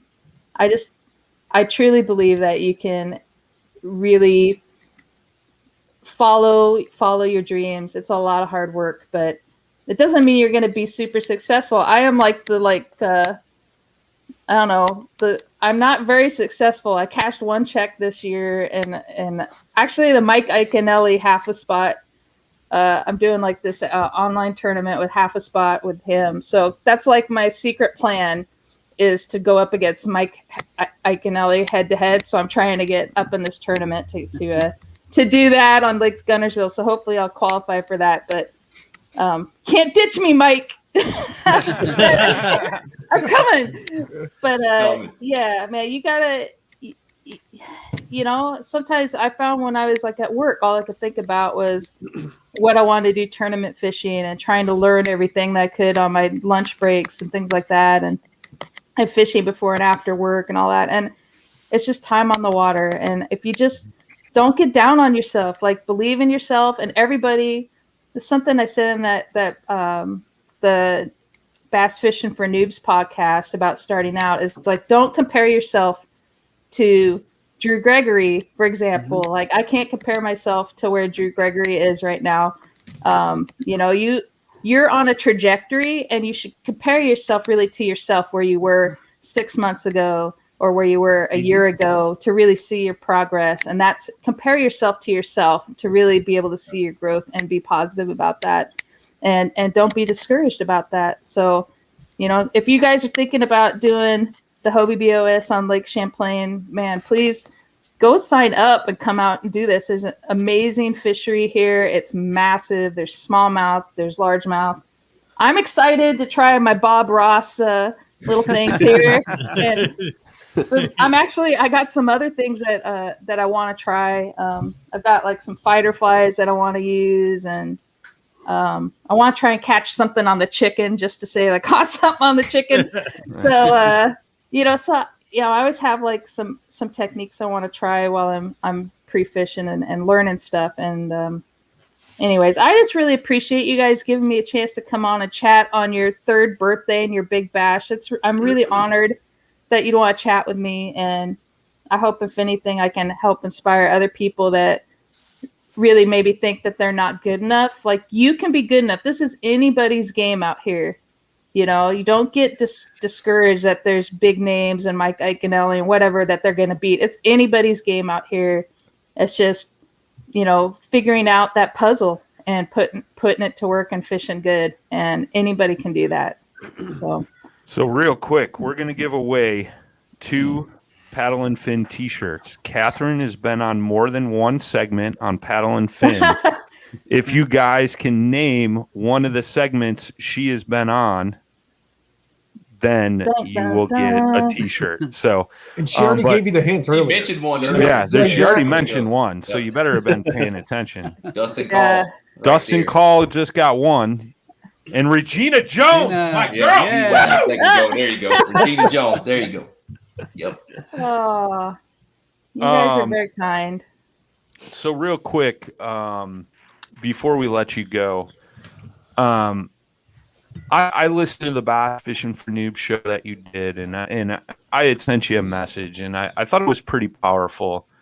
You know, you just listed off all these things you're going along trying to do, and you know, you've been just out there just slaving away, trying to make a name for yourself, doing stuff. But the thing I took away from that the most was, you know, you were talking about a tournament. You weren't sure how well it was going to go. And you were talking to another angler, and they were like, well, I could give you my backup spots. And you said, I don't want your spots. If I'm going to do this, I'm going to do it myself. And that was pretty damn powerful, I thought. I think, and I see it in the tournament world, a lot of guys share information and things like that, whereas you're just out there doing it for you, doing it for yourself, no matter what the outcome is. And I just want to commend you on that. I know I already sent you a message, but I think it's powerful, and I think a lot of guys could take away from that. You know what I mean? Like, you know, kayak fishing is an individual sport. And, you know, if you can go out and accomplish that on your own, especially, I think you yourself claim to be one of the biggest and best noobs out there or something, or the guys, you know, but you are really, really just, you know, just one of the awesomest people out there. But real quick, we have another special guest, and he would like to jump in and say hi to you before you take off. Mr. Mike McKinstry's in the house. Hey, Who let that guy in? Shay's like, oh crap. Where's our bouncer? Where's our bouncer? This is Jay's like, security. Jay's just worried he might have to read with that book collection. I mean, there's so many people in here. I don't know where to look. Mike, I want to make sure I came on and said hi to Kate before she left. Hi, Mike. Like Hollywood Squares or something. Yeah. That's the Brady Bunch. The Brady Bunch. Yeah, we could start pointing up and like over and. Mike is a really kind guy, and he's one of the first live streams and stuff that I started watching when I was kayak fishing, and his Basquatch TV and that, and I've always been a big supporter of Mike McKinstry, and he's done a lot of really positive things, and that's some of the thing that I really believe in is really trying to be positive and pay it forward, and he's done a really good job with that, and I've tried to support that as best I can, and I'm just really glad to see you, Mike, and wish you the best. And I just want to say thanks, guys, for having me on. I'm really honored that you'd want to talk to me and chat, and I just really appreciate it. It means a lot to me, and just thanks. So. And before you go, mean a lot Kate, to the like, kayak fishing community. I hope everybody out here knows too. Like Kate is a huge inspiration to me and a lot of people too. I mean, you know, the stuff that Kate does. Like, if you don't watch her on YouTube, even or her vlogs, I mean, you're missing out on vlogs. I love your vlogs. I really do. Like, I actually legit enjoy your vlogs because they're so real, and they're like, you do a great job with them. And like I get in these moods sometimes where like when I watch your vlogs, I'm like, thank you. Like I feel so much better about, like, it just motivates me. Like, they're inspiring. Okay. You do a great job. I sort of feel like they're super dorky, like, but you know, that's for me. I like doing them. I actually started doing them after my surgery. I was just really isolated and at home alone and had no one to talk to. And I got this camera, and it was sort of like my Wilson, for Castaway. So, I could have a conversation, and I thought, man, I'm going through so much. Like, I should be able to share this, because I know I'm not the only person out there that's going through difficulties and trying to make their way. And I know that other people maybe don't have a chance to voice that. So at least maybe that helps somebody around.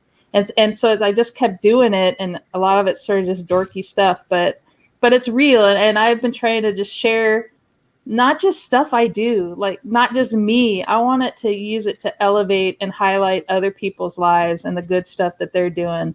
And yeah, sort of like Mike McKinstry does, but not as cool. But it's cool. Yeah, You do an awesome job. You inspire I people without appreciate it. having to try. You do a really good job. Thank you. Thanks, Well, thanks so Catherine. much. All right. Good Good luck, some guys. ass. Happy birthday. Good luck. Good luck. All Keep right. up the good work. All right. I'll see you in the winner's circle, Drew. There you go. Boom. Go. Shots fired. Katherine Field, boys and girls. Katherine Field. We got Mr. McKinstry in the house, but we got one of our other hosts. So, Brad, I'm going to drop you down for a minute, and we'll get this other guy in here. I'm wondering how Hurlboss is doing over there in his jacket. Mr. I'm all right. Jimmy I'm sweating Skinner. a little bit. I'm Dude, I didn't I even was like, see him in the middle. He was camouflaged in. I didn't even see him. Until he moved. I'm Well, sweating throw the for it. I'm decoys like, on. oh my god. Makes it appear. Beardy man. Mr. in the house. Basquatch himself is in the house, boys and girls. What's up? I'm waiting for Mike to put in the digs on Jay. That's the whole reason you're here, Mike. That's the only reason. I'm here to do what with Jay? Whatever your heart desires. You my friend. know. Actually, I do want to thank you, Jay. Now that you're on here, I got a 5-gallon drum of Vaseline sent to my house. So thank you very much, Jay. I appreciate that. I assume that's for an upcoming trip you have coming over. You just want to prepare or something. I'm not Sure. but- Yeah. Get ready, Mikey. It's gonna That's the be only reason I slippery. jumped on when I did, just to hear all this. Yeah, you know what's funny is Oh, if I don't start out with that, I think Brian will get so let down. I think that's like part of the reason why I've been on the show so much is he's like, you know what? I'm just gonna hear what stupid thing comes out of his mouth about Jay. He only got like a 2-gallon jug, so I didn't He got like a even pop on top and everything. I didn't even tell Jay you were coming on tonight. I think I told him right before we started, right? And you were like, I knew he was coming on. Oh, did you? Yeah. Oh, all right. I mean, why would we have a show and not have Mikey on it? Because Mike McKinstry he's the man. I mean, he's the icing on the cake. Oh, That's geez. wrong. There's icing on something. Oh boy, I should have asked like what the theme of this was before. Maybe I overdressed. I noticed that Brad took his jacket off, and everything got a little bit steamier up in here. So I did. I was Mike, you're I in was the wondering if house. he was It just gonna got a make little it. hot. Armando's taking off. Thanks for jumping in, brother. Thanks for everything. Before I go, real quickly, Mike, that episode you did, we talk about pay it forward. I thought that was really good. Thank you, man. It would have been the best part if it wasn't for the storytelling about how you met Jay. But other than that, my second favorite part of that episode I'll was see you you talking Thursday, about buddy. that pay it forward. That was pretty awesome. Yeah, that was thank you, pretty man. powerful. It's really Thank good, you, man. Yeah, I just hope it inspires people, man. That's all I can hope is that, you know, I had this talk with someone yesterday. I was saying how, you know, someone's like, yeah, you're going to be broke and, you know, give all your stuff away when you're dead. I'm like, yeah, but I can't take it with me when I'm dead, but I can leave an impact. And they're like, oh, like it just like hit a light bulb. I was like, that's my whole plan. Like, I'm not doing this to get rich. I'm doing this to leave an impact. So, you know, that's what it's all about. Heck yeah, man. All right, Armando. We'll see you, brother. Yeah, see you See you guys Thursday, later, buddy. buddy. See you Thursday, bro. Love you all. All right. Oh, So what's finally, new we're in the alone. world of the Basquatch, man? Hold on, we reorganized. I got to figure it yeah. out. All right. Yeah, I had to watch where it's like watching 3-card Monty. I'm trying to see where I moved to. But yeah, no, everything's going good, man. Episode, I want to say 7. I get my numbers confused because I edit ahead of what airs and then I post on YouTube behind what airs. So I'm always confused on what number episode I'm on. But I think episode 7 is the one that aired today on cable. And I've never gotten so many messages as an episode was on the air as I did today, which is a good sign. That means that the episode was good. But I had a guest that was a good buddy of mine, a firearm instructor and photographer and writer for gun magazines. And the dude brought out 35 guns I think we had out there when we filmed. I took him out fishing first. We caught some really good fish, and then went out. We shot a pop can out of an AR-15. It's just ridiculous. And in this full pop can, and anything it hits, it explodes, and you can shoot it like 100 yards. We shot flamethrowers. We shot a 12 gauge shotgun that had a banana clip on it that held like 30 rounds, which is ridiculous, or 30 cartridges My kind for of a shotgun. friends. Dude, it was insane. So that episode aired today and did really, really well. We've been doing great this year, man. We won a Telly Award too, which if you guys don't know what that is, a Telly Award is like a television award. It's short. Telly is short for television. And we won in the general sports category, which honestly, like when I submitted, my producer kind of laughed a little bit about it. He goes, yeah, we'll submit. It'll probably take a few years, but we'll submit and eventually we might win something. Because we're going against like ESPN and like, all the big sports, HBO and WWE and all the stuff. And we ended up winning. And it blew my mind. But the episode we won on was the episode I did with my dad. The first time me and my dad went fishing together. That's the episode we got nominated for. And that's the episode that we won on. So it made it even more meaningful. And I actually took pictures from that episode, got it printed on a big piece of wood and gave it to my dad for Father's Day the other day. So it was kind of like a really cool thing. So in the Bass Watch world right now, it's kind of like it's all in my mind right now. It's just editing, filming, and just kind of soaking in, the best memory I'll probably have with my entire career with my dad. That's awesome, man. Yeah, congrats. How's it being less COVID restrictions now with your filming? I mean, is it making life a little easier for you? Because when we talked last, it was a little hectic. Yeah, at first when things started opening back up, it made it better because I could have a full camera crew again and we could like actually film with people. But now it's actually a lot harder than it was because now everyone's so busy again. Now it's, my show is based around, last year we didn't get to do the format I wanted to because of COVID. This year we didn't get to start the way I wanted because of COVID. And it still looks like next year, but the first year we're going to be able to do an actual season the way I want. But my show kind of is based around guests, is having a guest that's not in the fishing world necessarily, and kind of a day in my life and a day in their life and kind of combining the two together and kind of showing people like really diverse things. Like we've had a hockey player on this year, a NASCAR driver last year, firearms guys this year, a big manufacturer in Louisiana, firearms this year too, seaplanes. We had a lot of cool stuff, but, everyone is so busy. Like I've been planning a episode with a UFC fighter for 6 months, and we keep on canceling because he is so busy now that now he's allowed to travel and do fights all around the world again. So now he's like in Singapore and Japan, and last year I could have filmed with him any day of the week, but is someone's wife yelling? Just joking. I'm allowed to say that. I'm divorced. I'm allowed to say that. Well, you're good. I would say it to her anyways. So okay, I'm just messing with it. But yeah, so it's actually gotten harder now that everyone's so busy again. But at the same time, things are opened up. So I'm doing summer camps for kids again, which I have another one tomorrow morning. I get to do those things again, which is cool. And I get to go to ICAST this year, which I'm super excited about. I was so bummed it was closed last year. But even ICAST this year, man, if you look at the floor plan, it's like a ghost town in there. Like, all the big names, a lot of them aren't going to be there. And the ones that are going to be there aren't sending everybody. They're only sending like 2 people, and that's it. So it's like, the COVID restrictions are still pretty hard up here in Michigan anyway. Like we still have to wear a mask at the summer camps and stuff. Like there's still restrictions up here, but it's not as bad as it was last year. It's a step in the right direction, right?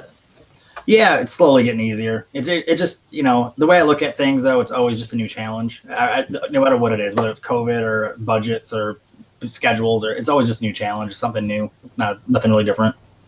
Just keep grinding. Yeah, that's all it is. I mean, honestly, when people say I fish for a living, I kind of laugh, and I'm like, really? When do I get to fish? Like, I'm like, my job is like putting out fires. That's what I'm like. I'm like more of a fireman than a fisherman because I just put out fires all day. Like it's just 90% of my time is spent scheduling and rescheduling and the office work. I sit at my desk here more than I'm on the water by far, so it's pretty crazy.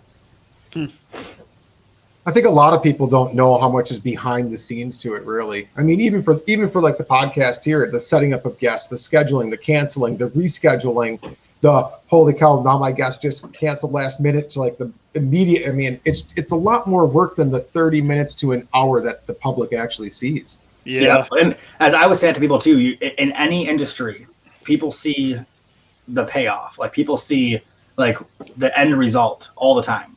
they never see the work that you put in to make that end result happen. They see the last 5%, but nobody ever sees the first 95%. And then when you tell them about it, they're like, oh yeah, but you still get the 5%. It's like, yeah, but you don't understand what I did to get that. You know, like there's a guy that I watch. I listen to a lot of podcasts and I a lot of like lectures, I guess you can call them, while I'm working. Like if I'm not editing audio stuff, I always listen to like lectures and stuff. And there's this guy that I'm really into right now, and he makes a really cool point, and a lot of you guys will relate to this one too. Because it relates to the fishing industry in general, but anyone who does like podcast or video or photography or any kind of like marketable artistry. And he says that when you invoice somebody for something, for a job, or when you're selling your job kind of thing, you're not selling, like if it takes you 5 minutes to do it, like the podcast, for example, if your podcast takes an hour to actually perform your podcast, and you're asking for sponsorships for it, or you're asking for someone to be on it, like a big name to be on it, and they're like, oh yeah, but it takes you what, an hour to do a podcast? It's nothing. It's like, yeah, but it took me years to get to the level where I can do this podcast in an hour. You know what I mean? Yep. So they always say, I think, what was his name? Trying to blank. Pablo Picasso made a famous quote about that, how his paintings cost so much, and he was famous for doing paintings in like an hour. Like he would have a painting done, and I mean, they don't look that complicated. And he said, yeah, you're not paying for the 5 minutes it took me to make the painting. You're paying for the lifetime it took me to learn how to paint. Sure. And it's like, and that's what people don't see is the lifetime that Picasso learned how to paint. They don't see that. They see the 5 minutes to an hour it took him to make a painting, and I think that's all it's worth. So, when I see my job and see what I do, it's like, yeah, you see the end result and you like, oh yeah, you just went out and filmed for a day, but you don't see the 2 weeks of, preparing and all the cancellations and all the different things I had to go through. My camera guy got sick and the camera broke down, and, like all these things happen to make that like 25 minutes of content. So it's hard. And the podcast, same way. That's why I don't have guests on my podcast. I very rarely ever have a guest on my podcast because I just frankly don't have time. I don't have time to call anybody. I don't have time to like actually prepare anything. When I do my podcast, waiting for the invite, Mike. I've been waiting for the invite. Dude, I can probably count on one hand how many guests I've had, and I've been doing this podcast I'm on episode 174, so 175 weeks next week or this week. And I've had probably 5 guests, dead serious, because I just don't have time. And when I do my podcast at 6 p.m. or 6:05 p.m. usually, I don't usually even remember I'm doing it until 6 p.m. So I just sit down and just go. So when you guys do a podcast like you guys do, where it's actually prepared, like that blows my mind, because I know how much time that would take, and it's just a lot. Like you guys probably got to spend a good week preparing. Like as soon as your podcast ends, you got to start preparing for the next one, and it takes you all that time to get it. Doing a podcast solo is not easy either, though. No. Especially not for Brad. Brad just sit there and I suck at it. I can't do it. Brad would be like, I don't know. I don't know. I don't care. That's why I miss having my intern. I had JTI, Justin the intern. I had him for 18 months, and I got so spoiled with him helping out all the time. And he would show up for the podcast, get everything set up in the studio, the lighting turned on, microphones tested, everything was good. I just sat down and talked. And then when he moved on, I was like, oh man, I got to do this all over again myself. Like, so that's why like now at 6:05 or 6:10, I go on, I'm like, hey, I'm late. Sorry. I was like literally doing 85,000 things. I'm surprised I made it. Or at like 5:50, I'll make a post going, sorry guys, no podcast this week. I'm still driving. So it's like, I don't know how people do it. Like there's so many good podcasts out there too. Like you guys have a great podcast here too. And the work that it takes to do it, like it's a full-time job. It really is. It's a full-time job to do it right. It's crazy. And then to upload them on the other platforms, and it's nuts. So we got another wonderful Torquedo gift card to give away. Dang, man. Ooh. So I'll let one of you boys pick the question for the folks at home on who's winning that. Don't all jump at once. Yeah. Yeah. You put us all on the spot there. Who was the last guest that was on Chasing the Tide? Oh, yeah. There you go. There you go. There you Good go. job, Dustin. There you go. Good job, Dustin. Good job. That's pretty Googleable, though. Isn't that Googleable, though? Like, can't someone just Google that really quick on their phone and get an answer? Man, you can Google anything. Is that a word, Googleable? Yeah. Congratulations. There's a lot of O's in that. Yeah, Googleable. They're like, oh, what show is that again? Oh, that's that saltwater dude. We don't listen to him. Well, Mikey, we appreciate you coming on, man. We got two guys waiting down in the wings, man. Awesome. Who else is coming on? We got Mr. Jon Thomas from Yak Gadget coming up next, and then we got the man, the myth, the legend, the one, the only Aaron Stiger. Oh, nice. Closing out the show. The Smalley Smasher. The Smalley Smasher. Oh, here we go. Man, we got a winner there. Andrew Watson, Matthew Mitchell. Got it right. My man from Gulfport, Mississippi. There you go. A fishing team member. Good dude. Can you guys hear my sound effects? At least when I do the applause. No. Oh, man, I didn't I'm hear hitting all these sound effects. I hope other people can hear them at least. Just be like, that's all I was just hitting. I hit my applause button. People don't actually applaud for me, so I hit that button all the time. That's awesome. Can I do a couple shameless plugs real quick before you guys kick me off? oh, yeah. God, go ahead. Wait a minute. Was it Jeremiah Dean is popping up before DeAndrew Watson? Oh, was he? Well, I called out DeAndrew Watson first. So Jeremiah Dean, what I'm going to do for you is a Paddle and Fin T-shirt and 2 153 baits, chatterbaits. There you go. Oh, nice. Bladed jigs. The So, those are nice. Real quick, Mike, where can people follow you and follow the TV show and all that good stuff? Can I tag my Grindr profile on here? No. I heard you follow Jay's OnlyFans. So Yeah, Jay there you go. Jay was like, I thought that was private. Yeah. By the way, Mike, thanks for being the #1 subscriber. I got to quit my job. Yeah, no, dude, $5 a month, man. I couldn't turn it down. $5 a month to watch you shave your back every week, dude. It's awesome. Oh my God. Man. Please plug your stuff and go. What's that thing called? A back blade? You got one of those? Yeah, the back blade. That's funny, man. Oh, shit. For $10 a month, he'll mail you a little baggie, too. It's pretty cool. Oh, thanks for being on the show, Mike. Goodbye. No, he just sprinkles them on his eggs. Yeah, over the dust. I call it angel dust. Angel dust. With his favorite cologne. Yeah. Oh, wow. We Everyone's just, like, took, what are you we wearing? just took a wrong way I turn tried there. to steer this boat away from the icebergs and we still hit it. Is that some Jay We Randall went you're straight wearing through today? That's what people say when I walk into a room. They're like, what's that smell? It smells like straight gasoline. I'm like, oh, no, it's just some Jay Randall. It's got some Jay Randall. Anyway, you guys can find me follow. on, You guys on can Instagram, follow on YouTube, on TikTok, Twitter, Instagram, YouTube, everything. It's under Basquatch Hunter TV. And make sure you guys follow all the podcasts and everything too, and do all that fun stuff. But thank you guys for having me on again, though. I always appreciate coming on here and making you guys laugh and, you know, shedding some light on everything that we do in the industry. And, you know, some great people in this industry that inspire everybody, including myself. So, you know, I always say we should make the spotlight bigger so there's no darkness in the sport. So I'm glad you guys do stuff like this where you get to put the spotlight on the whole sport in general instead of just one person. It's cool. Love it, man. Word. All right. I'll see you guys. We Thank you for having me on. Later, brother. Be See good, ya. brother. See you, Mike. Yeah, Mikey. Luke Coffey coming in with a key comment. He said, I'd like to see Mike and Drew have a conversation after about 5 Red Bulls. Yeah. That would be phenomenal. Yeah. So we got our next guest coming up. He's been waiting and waiting and waiting.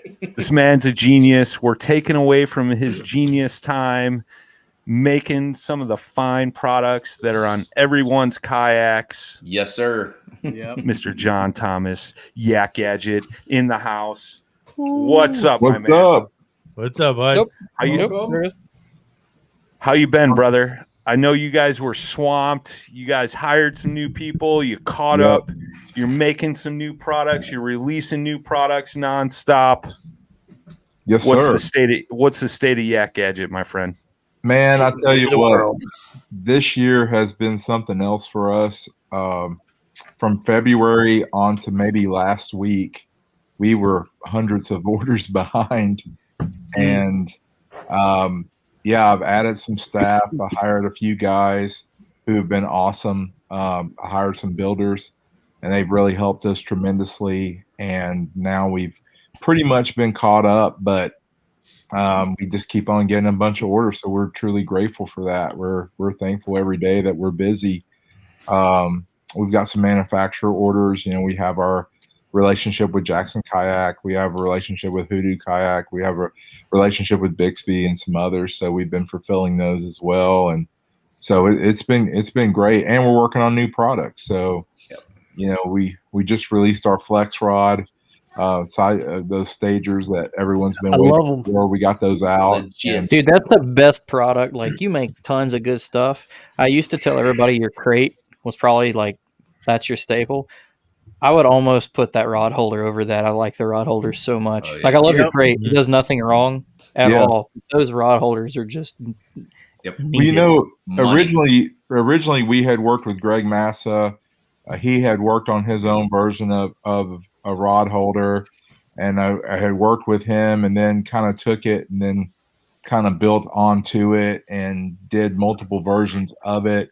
And before we, you know, it took us a while for us to drop that product because we got slammed, and it was hard for me I wasn't happy with just releasing it as a one piece, and I decided to make it adjustable. And that was something that I kind of put to it because I felt like that would just give it maximum value to the guys buying it, where you could basically make it as flexible as you want it to be. You could bring it away from your kayak, bring it in, turn it around, and then bring it in closer to you if you're on, say, like a paddleboard or something like that, or another platform like New Canoe.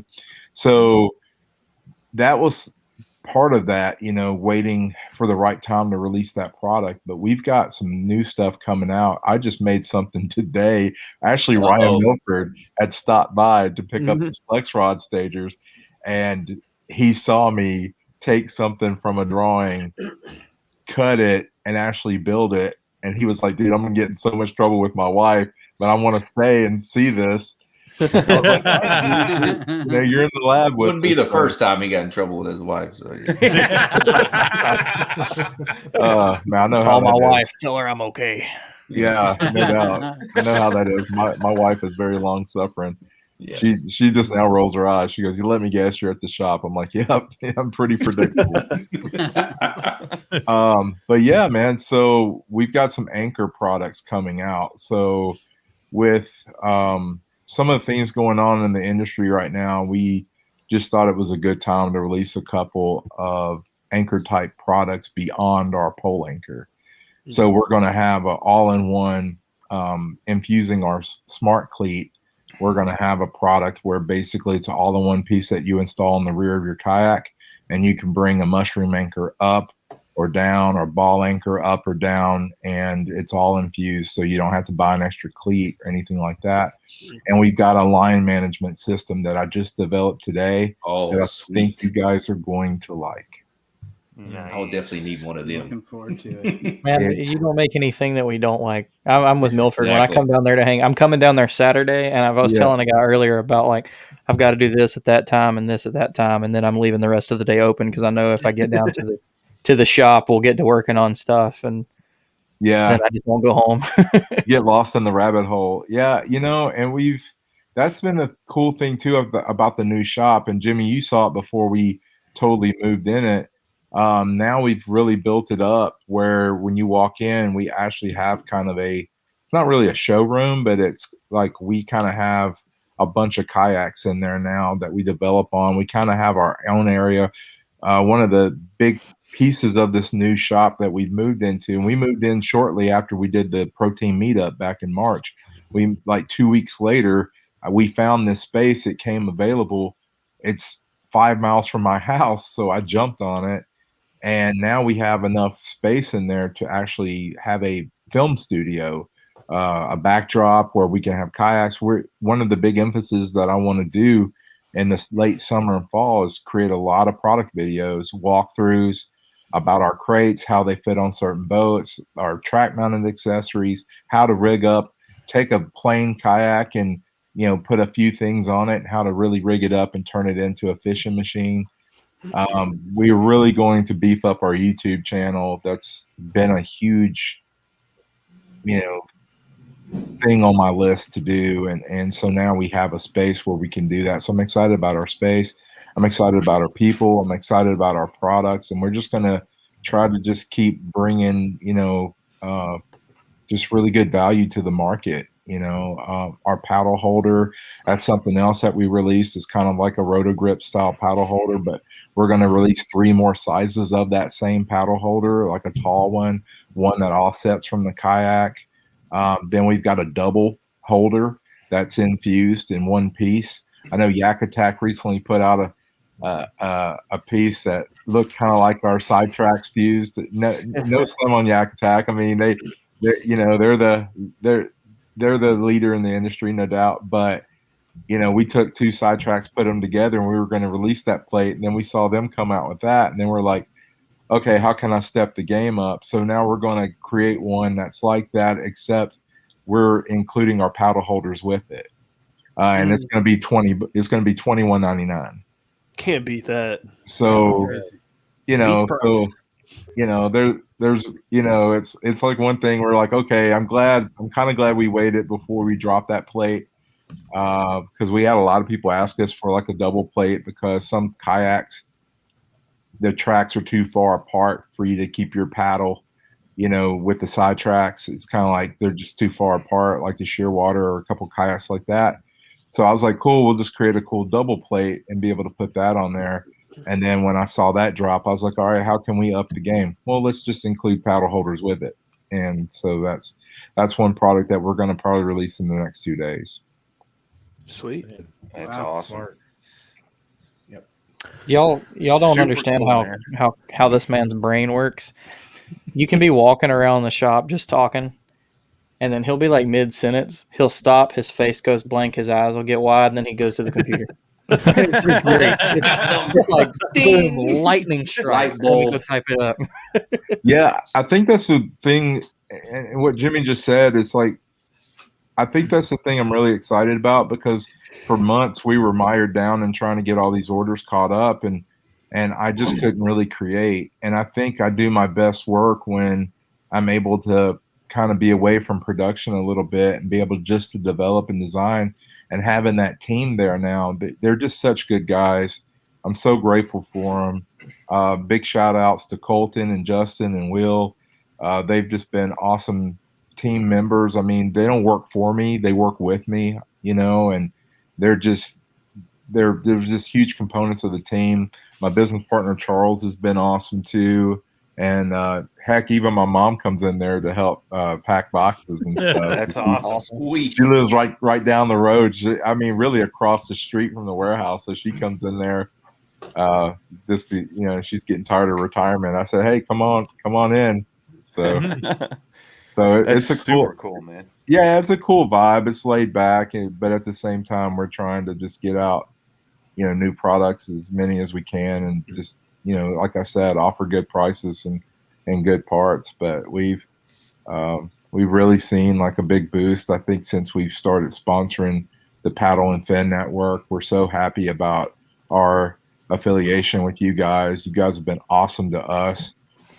You've just really, embraced us, and we embrace you guys as well. We've got your stickers at our shop, when you walk in, and so we're huge believers in Paddle and Fin, and I'm so proud of you guys and happy for you guys. You're with all that you guys have done, and your celebration of being around as long as you've been. It's pretty incredible how you guys have built this from the ground up, and we've kind of built our business from the ground up, so we're kind of like-minded in that regard. Yeah. So we're super pumped to just be a part of you guys and continue a relationship with you guys.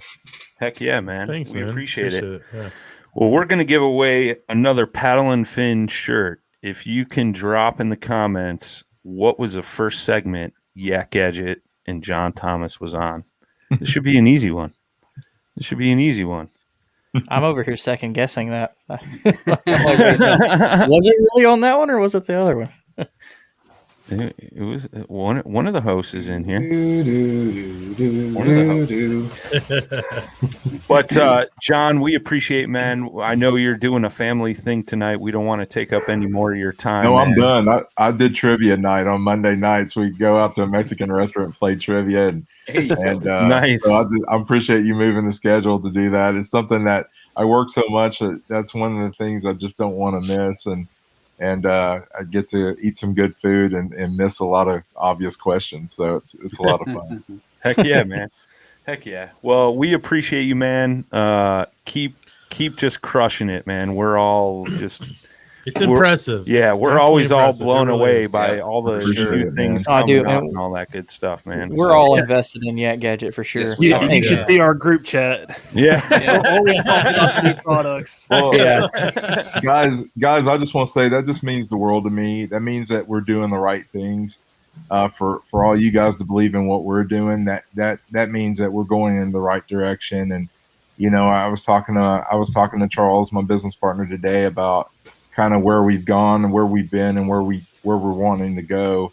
And it just lets me know that we're continuing to go in the right steps when I hear these accolades from guys like yourself who know the products, you use the products, you guys know the water, you know all the crafts out there. And so for us to to be considered to be something that you guys would use, a product that you would use, that means the world to me. I it's all I ever wanted to do was trying to make meaningful products in an industry that I love and a sport that I love. Yeah, man. And I gotta say, I mean, really, your ability to innovate quickly is probably going to be your cornerstone. I mean, you can. It's just amazing, like the stuff that you have come up with already, and then you're just spitting out products. Yeah. I mean, I'm just like, and we were literally having a conversation. I was like, Jesus, like one after another. You're just like, stuff's just coming out, and I'm like, this is all good stuff. And like I said, when you gave me that rod stager with the paddle holder, that like made my day, like my weekend. I was like, oh my god, like now everything's not in front of me. I'm like, this is great. I wish I had that picture of you and that frontier going across the lake, kicked back. Yeah. I got it on my phone. I don't have it on my computer. But Jay is you a made his very weekend so chill. That sold me on New Canoe. I'm not even kidding. Like that trip, seeing you guys in your boats, that I have an unlimited now. And there you go. It totally sold me on it. I was like, okay, it's that stable when you can lean back like that and just. Jimmy was standing up for Captain Morgan style fishing. At the bottom of a waterfall while the water was moving. I'm like, okay, if you can do that. Dude, I remember cruising by Jimmy. He's like, dude, I don't think you should lean that far over the side like that. Like I trust the frontier wholeheartedly, and then like I'd come up on Jay. He's got his one leg up on his other one. He's kicked back, face facing sky. Not even sure if he's awake, just motoring across the lake, and then he just throw this up every now and then. He just be like, "Yep, yeah." All right, we got a winner, Mr. D. Andrew Watson, winning the T-shirt. Final cast was the correct answer. So nice, very cool. All right. Well, we appreciate you, John, and everything you do, man. We got a guest waiting in the wings. He's been waiting a bit, so we got to get to him, man. Congrats on all your success. Thanks, everybody man. Out there watching and listening, go to yakgadget.com and just get hooked up. I mean, you can deck your boat out pretty damn good. So much. Keep up the good work, man. That's you're doing an awesome job. I appreciate it, man. Sure. Special edition low pro crates coming out. Ooh, that's the one. Yeah, those look slick. Those look slick, man. I just talked to my supplier today. We're getting some more colors in, so we're going to do different colors of the low pro crate with special designs. Don't be surprised to see a 4th of July 1776 American kind of cool design for low pro. Oh, there goes all my money. Yeah, sweet, dude. I'm only gonna make like awesome. 10 of them or something. I want like a Gadsden model. Yeah. All right, John. We'll talk to you soon, brother. Be good. And hey, thanks, guys. We'll see you, brother. See you, bud. All right, John Thomas, everybody. Boom.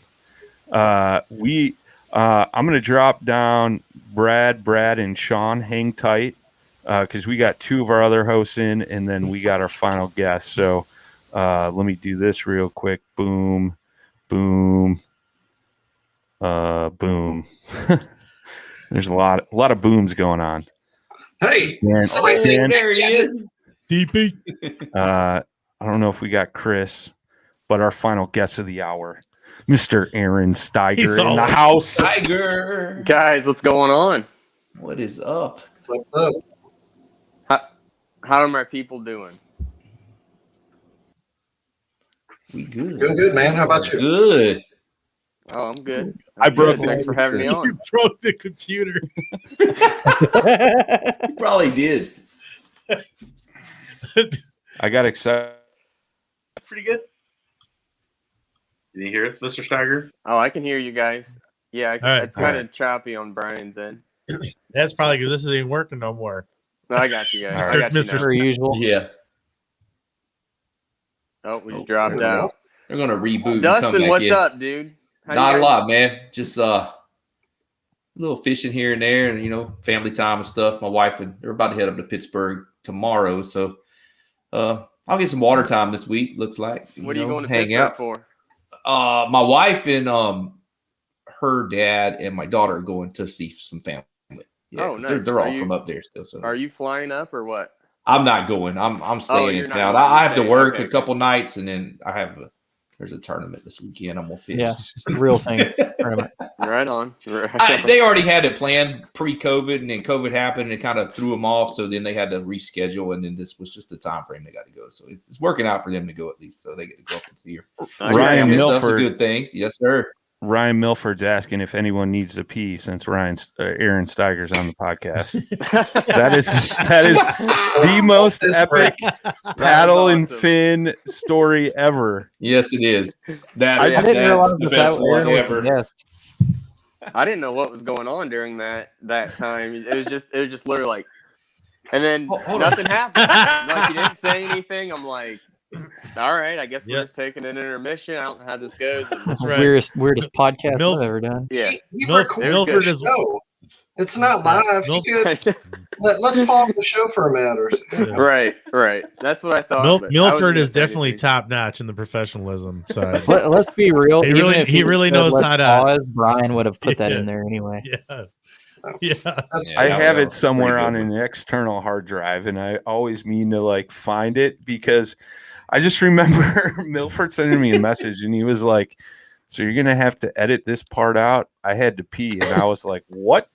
and like Aaron said, he was literally 1 minute and ran for the door, and Aaron's had this look on his face is his house burning down? Is he going to get the fire hose to put it out? Is he saving a cat from a tree or what? Should I call the police?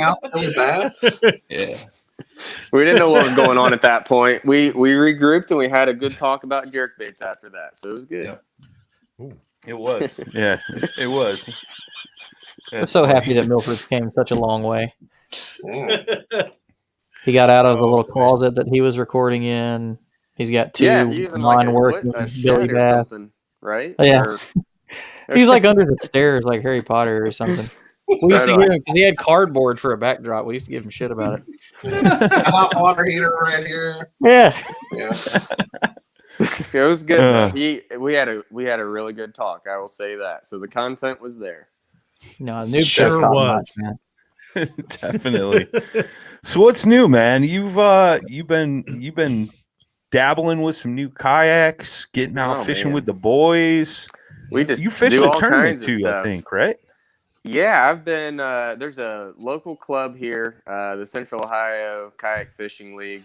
That's like a branch of kind of the main, we're one of the two main Ohio clubs, the Buckeye Kayak Trail. And it's about 2 hours away, all these tournaments are, but they're every single week. And so I've been going to these. I went to one last year, just one of them, just randomly in the fall, and was able to win. And I was pretty pumped about that. And that kind of got me excited about it. And then fished a few of them this year and actually just won another one at the same place last week. So, and quite honestly, It's a great group of guys, and I've been enjoying it. But that's kind of just, I don't know, local stuff. And but I got my eye on that August 28th. Lake Erie Maumee River that Paddle and Fins got. That's going to be exciting. Like, so I actually had that up on my computer earlier today, just checking stuff out. You know, doing a little bit of research. So, you mean we might actually be able to like shake hands and meet in person finally? You know what? That's not only you. Like, I was on the team with this guy. I think I mean, we'll all actually get to meet and have some time together, and I'm actually really looking forward to that. So once you guys are the boundaries up on that yet? Sorry, I was sorry to ask you on live, but I believe thanks, they should there should be a link with an interactive Google map to scope out all the boundaries. All right, right on. Well, I'm going to do that, and I'll definitely see you guys there. But no, I have been dabbling in different kayaks. There's a dealer down in Cincinnati called Strictly Sail, and I've been buying way too many kayaks from them. But I got an Old Town 106 PDL, which is a really nice kayak. My dad likes that one a lot. And then I've been using the Hobie Compass, which I really like as well. And I bought the Compass just for summer fishing because it's got that Mirage drive, and I go through a lot of weeds and stuff like that. So it works out pretty good. But yeah, so I mean, that's kind of been that. And I guess I bought a canoe too for my kids, and they like going out fishing. And so, you know, it's summertime. I'm a teacher, so I got a little bit of time on my hands, and I've been trying to take advantage of it, you know, when I can. Like Drew, I got another little one on the way, so that'll be number four and final. Busy. He never wants to fish again. I hate fishing. I hate fishing.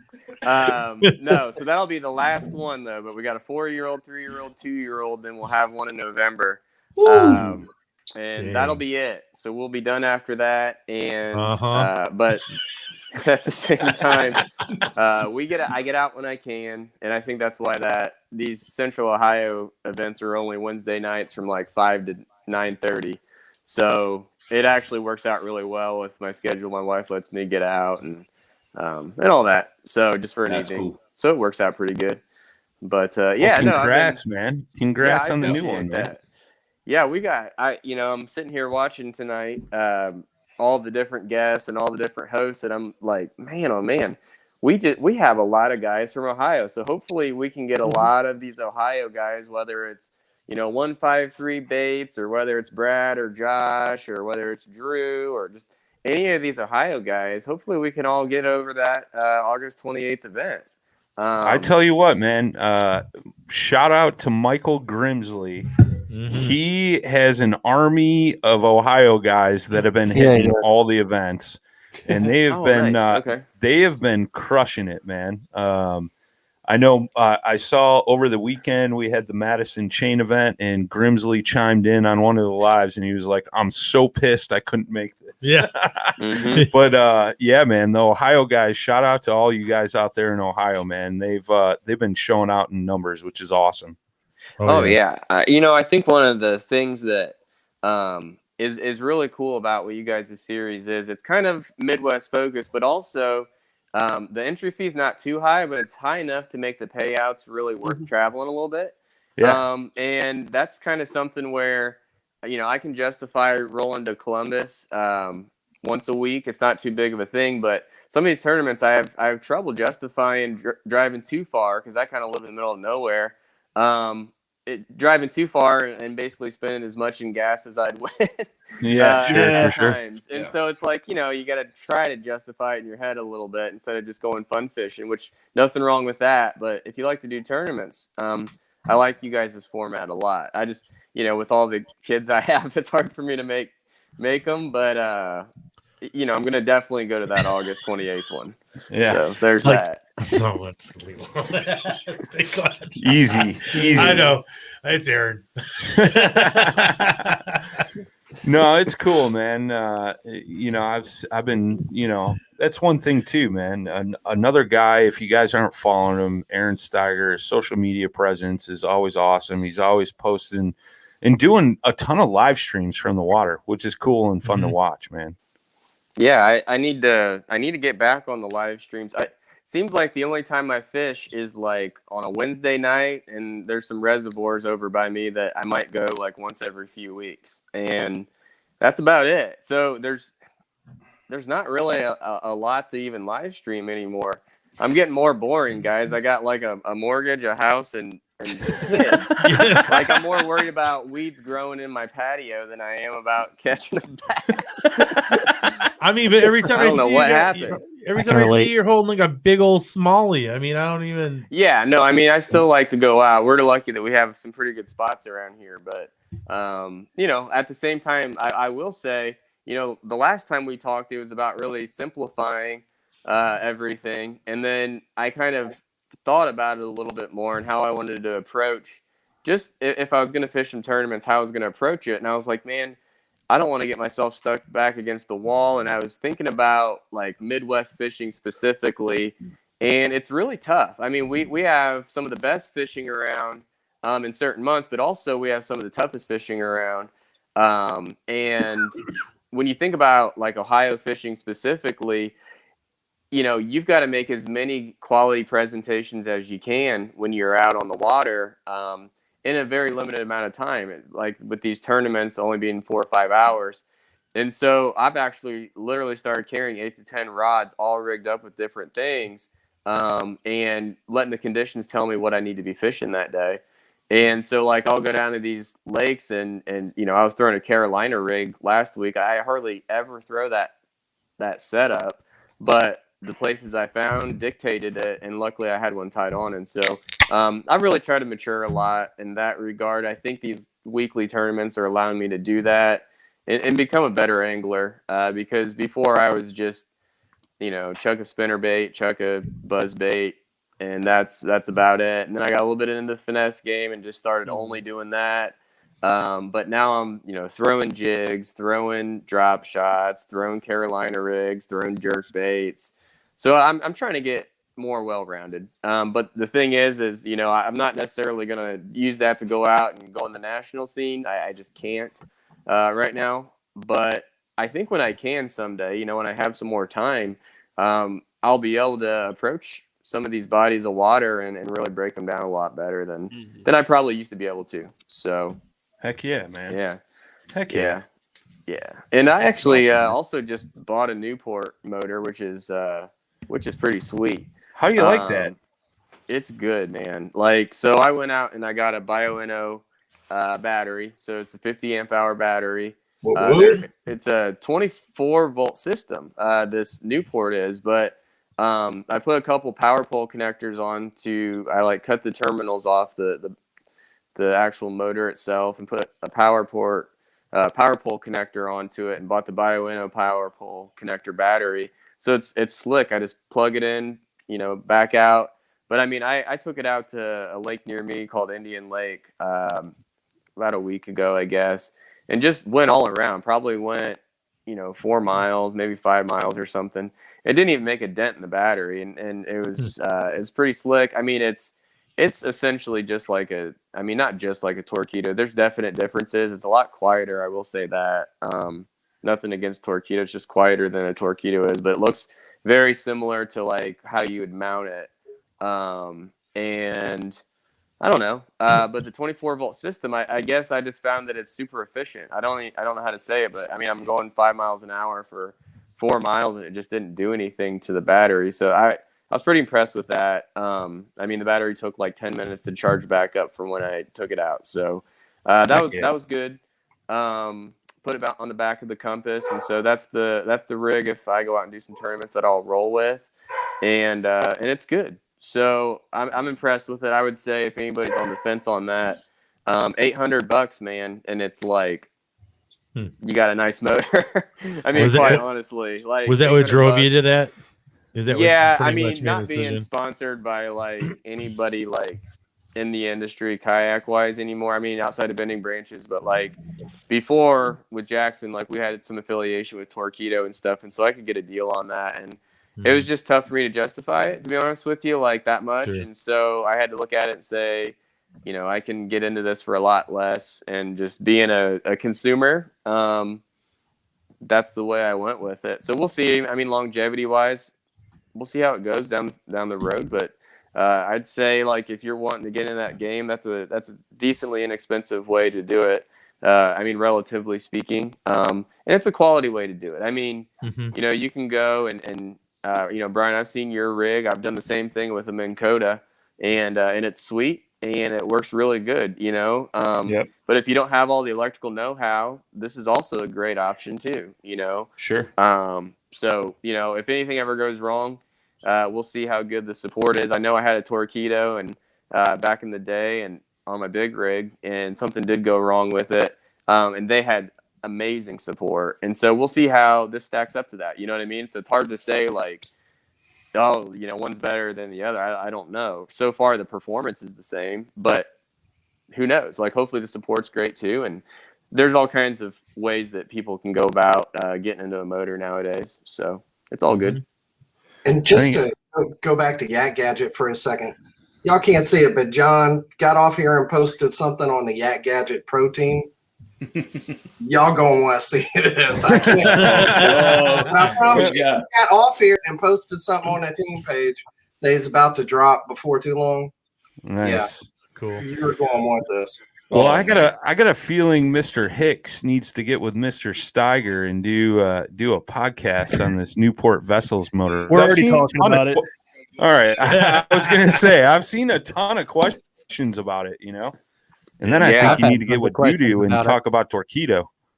Brad reached out a couple of days or about maybe a week ago. It seems like we message every day, so I don't really remember what it was. But yeah, we talked a little bit about it, and you know, we'll get out.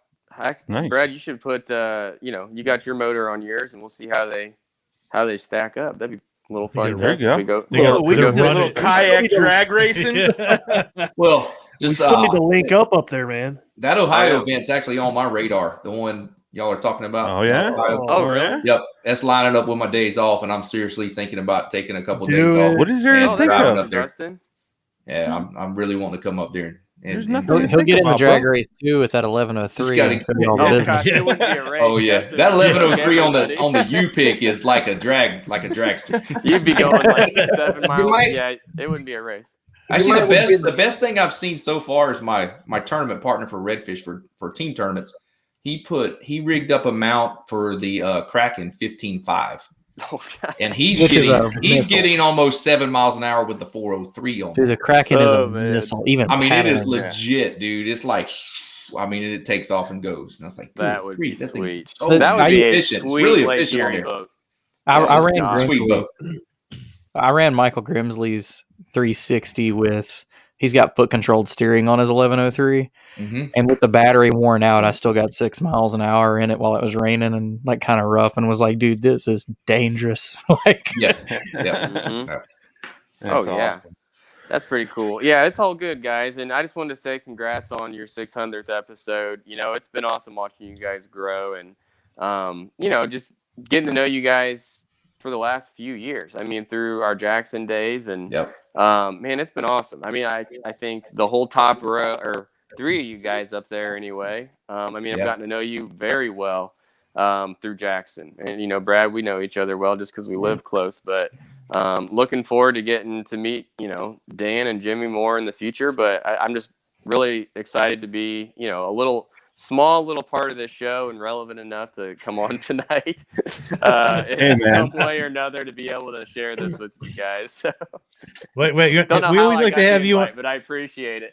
We always like to have you on spreadsheet. We're all good. Yeah, right. Spreadsheet Aaron. Spreadsheet Stiger. Hey, you know, we still talk about those. Yeah. Organization's important. Brad, when you come up sometime, you'll see what my tackle looks like, and it all makes sense. Yeah. So it's all categorized. Oh, that's funny. I still got the voicemail from when Stiger called me to ask me to come on the Jackson team. I swear to God. That's super cool. That's awesome.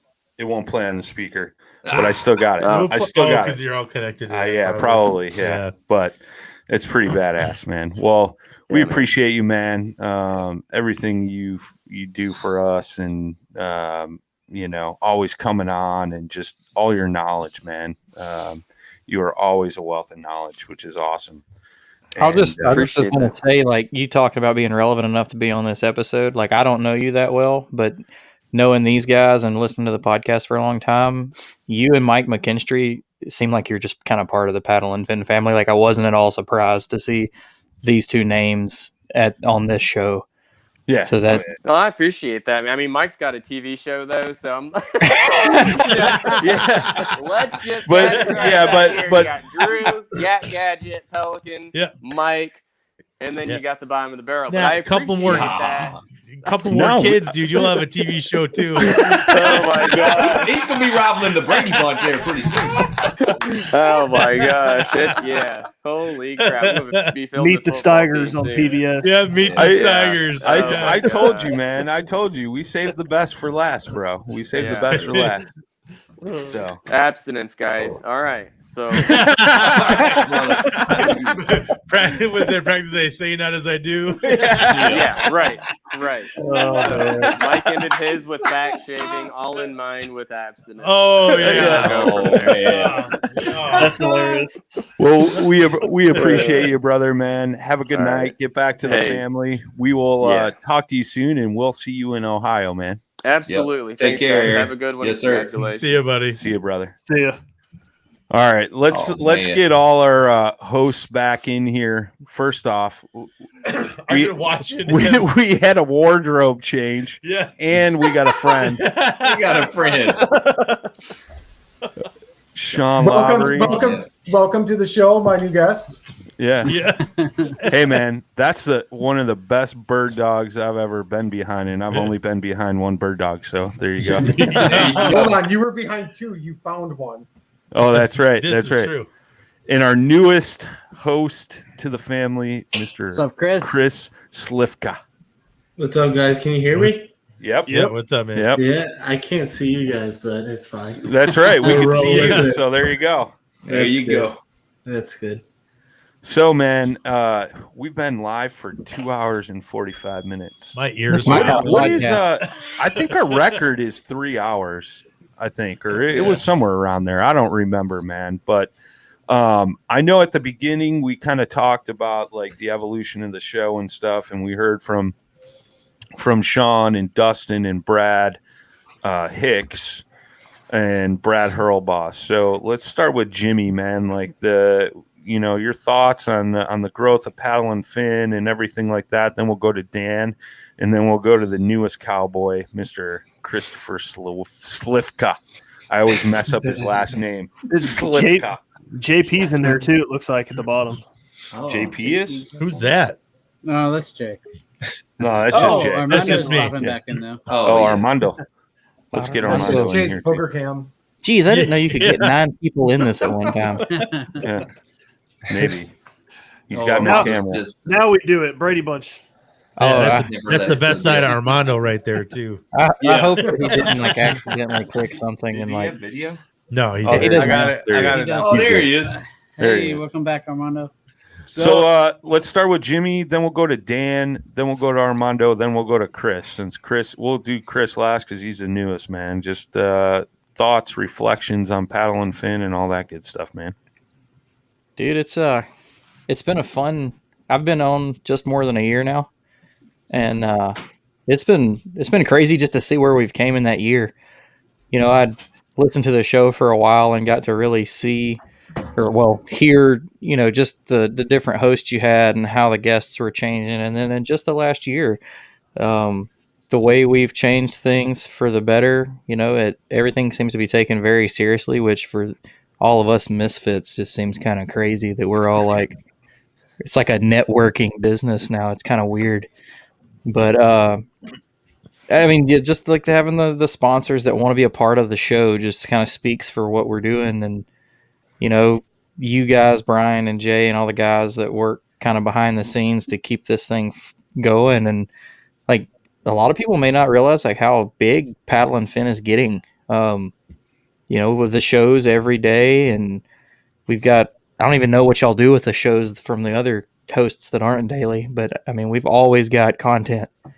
And you know the trail y'all are doing, y'all are a glutton for punishment, and it's just fun to be a part of, man. Like there's no quit in it, and I'll say it now. I haven't said it just because I didn't want to jinx it, but I don't feel like Brian's had one of his "F this, I'm out. I'm selling my stuff. I don't want to do this anymore." I think he's hit a good stride and he's really going. Yeah. Jay's like, no. He's locked in for at least till the end of the trail series. Yeah. And he might shoot all of us at the end of the trail series and call it quits. But like this year, man, it's been, y'all have been doing a lot of work, and I can't wait to see what's next. I mean, the deal with Waypoint is huge. Yes. And I mean, Paddle and Fin TV show next. I mean, I'd be down. Like, we get up there with Mike McKinstry, and then we just we won't need him to have that TV guest. We can be those TV people. There you go. But yeah, no, dude, it's awesome to be a part of. I'm like, I've said it before on shows. I've got a few sponsors and stuff here and there. I'd give all of them up as long as I can keep doing this one, because this is probably the most fun, rewarding one to be part of. And like, we don't, anybody that thinks we get paid for this, you're way wrong. We don't make a dollar. We do this for free. Yeah, paid.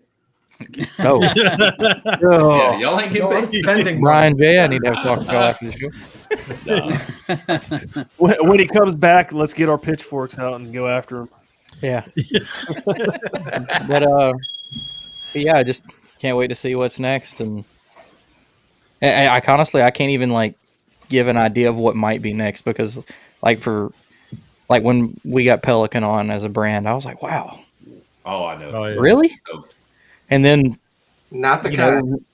Right. Yeah. The Pelican coolers and cases, man. Like I used to be real heavy into like guns and, you know, firearms and stuff like that. Like Pelican's the deal. Like that's a legitimate business. Like, they have military contracts. The fact that they wanted to be part of this is like, blows my mind. Yeah. And then, you know, Waypoint TV again, like, wow. They part of something so much bigger. It's just like, I can't wait to see what's next, man. I'm committed and in this. I can't wait till, like we all joke about, we do it for free. You never know. Maybe a few years down the road, we might be those dudes. I'd like to quit my job and do this full time. The new Google squad. That's how it was. Like, so that the guy that reached out, Tom Rowland, reached out, and he's like, well, he didn't reach out like Mike was talking earlier, having an intern. And that's exactly who contacted me to jump on that Tom Rowland podcast, was his intern. Yep. It's like, man, we'll get that level, man. Come on. Yeah. And then you look at his following, you look at his TV show, and it's like, oh, 260,000 followers on Instagram. You look at the Waypoint Outdoor Collective, 500 and something thousand followers. You're like, man, them guys are putting out. There's just so much stuff available too, and it's just like, man, we're part of that now. Exactly. Man, that's like, man, I went and got a new mic. I went and got a light. I went and got try to step it up just a little bit, you know. I mean, like, this is nothing professional back here, but I was like, dude, I can't have a different backdrop every night. Disco Jimmy. That's horrible. I have a new backdrop. But that's what I think about every time Jimmy jumps on with that light changing in the background. He's like, just. I'm thinking about doing the whole room, dude. I'm thinking about just have it like bouncing colors, and you can't really see me. I'm kind of back in the dark, but we'll have to have a seizure warning. Like when we come in my daughter's room, that would happen. She has those LED strips all around a room, and you're like, I'm buying some for my daughter's room, and I think I'm gonna buy way too much just so I can do this in here. Get a little smoke machine. Cool. Just make like an LED suit. Yeah. right when the reel down starts, I come out of the smoke. What about you, Dan? Dan the Man Perry, Mr. Dan's like the king of the spreadsheet too. Yeah. Yeah. Spreadsheet Dan? Yeah. I don't know. Could there be a new spreadsheet? Yeah, there is. I don't know. Man. There's spreadsheet Stiger, spreadsheet Dan. I don't know. It's tough on the top. But first, I just want to say thanks to Brian for everything you do and allowing me to be a part of this. I reached out, and then you for some reason let me do this. Let me take Brad's place on the Reel Down, and I was on there with Sam, and then Brad went on with Josh and doing his show. But I appreciate you letting me doing this, and really the the big thing now, I'm so appreciative of everybody that does this, on this podcast and even other ones is. Like, if you look at iTunes or different places, it's littered with podcasts that haven't made it. Yep. Or that just do a few shows. And I just respect all y'all so much for the grind, for doing it every week or every other week, or just keeping it up and keep, for something that you don't, there's benefits, but you don't get paid to do. It's tough to do that. And you can see so many podcasts that have fallen to the wayside. And I just so much respect for y'all and for how hard you work, and you just keep it up. So thank you. Thanks for letting me be a part of it. Amen to Mr. Perry. Yes, sir. Armando's got to follow that up. Yeah, what do you got, Armando? Nah, man, I'm super grateful to be here. I remember watching first podcast I've listened was Paddle and Fin, and one of my biggest inspiration to be open a podcast was Paddle and Fin. And I followed you guys, I would comment and all that. And I remember when Brian reached out to me, he says, hey man, if you never need help, I'm more than welcome to be a guest and all that. So I had Brian, we had a good, good connection. And then I remember walking at the airport and just thinking about my podcast and where I wanted to take it. My phone rings and it says Brian Schiller. And I'm like, and in my mind, I thought, how cool would it be if Brian just told me he wants me on Paddle and Fin, man? Because I was like, well, Brian calling me out of the blue. I'm like, I only talked to him once before. And as soon as I picked up the phone, he's like, hey, man, I got something that I want to ask you. And I was super nervous. I'm like, no way he's going to ask me to be in Paddle and Fin. So he did, man. And I'm super grateful. I know it's me and Brian, with every one of you guys. But Brian with me has been a mentor. He's helped me in a bunch of other things beyond the podcast. We talk about, we bounce off each other. And I know, I love Paddle and Fin. You know how much of a passion it is. Sometimes it spills over when I don't see Paddle and Fin growing like I wanted to see it grow, when I feel like I'm not doing my best to keep Paddle and Fin going. And you guys have seen that. And it's because I love each and every one of you guys and Susie and everybody that's here. And I wanted to see it grow. I wanted to, reach the potential that they can reach. And I'm all for it. There's struggles sometimes. We get into that podcast rut, like Brian told me once, and it's not always easy. It gets, sometimes you need a break from it. But it's a passion that I have for the sport and for sharing it with other people. So I'm very grateful to be here and be part of the Paddle and Fin family. And I hope to be here a long time. I think you guys could. How many times have I quit Paddle and Fin, Jay? I don't know. Yeah, that's what I was talking about. I've seen you on the ledge quite a bit. I'm always like, we were just talking about that. It's yeah, man, it's interesting, right? Like Dan just touched on it, and Armando talking about the ruts, and Dan, mentioned all the hard work and stuff that goes in, man. It's dude, 600 episodes. It's been a grind, like a legit grind. But it's cool, man. I had a heart-to-heart with Armando recently. Yep. And, it was, he's like, I couldn't imagine not being part of Paddle and Fin, man. It's not the podcast. It's the brotherhood. It's the family that we have. Mm-hmm. And I think that does translate somewhat in our episodes, but there's so much that goes on behind the scenes that a lot of the folks that listen or watch the podcast don't really know about or understand. It's like we all lift each other up, man, in our highs and our lows. You know what I mean? And I don't know, man. It's I think about that too, right? Like if I were to just say I'm done with paddle and fin, I don't think I could do that. I couldn't imagine my life without it. It's consumed me for the past 3 years, man, and I don't know, man. It's been a roller coaster up and down, but it's the same thing. Like Armando said, man, we're all family. We're all brothers and sisters, or we have a sister. We have a sister. A sister. Yeah. For now.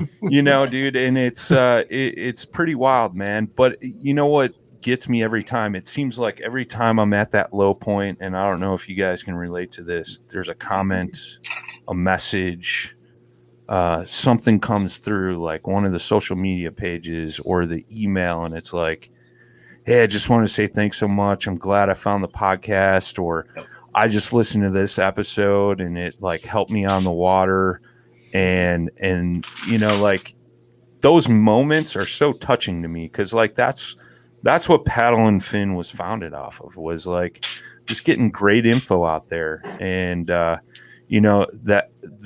all the amazing guests we've had, and I meant to tally that up, like how many different guests we've had on this podcast before this show, and I didn't get a chance to do that. But I mean, if you guys scroll through the library, like all the amazing people, like from the top all the way down to the little guys, man, and that's something too that we've always strived on, was giving everybody in the community a voice, in a positive voice. You know what I mean?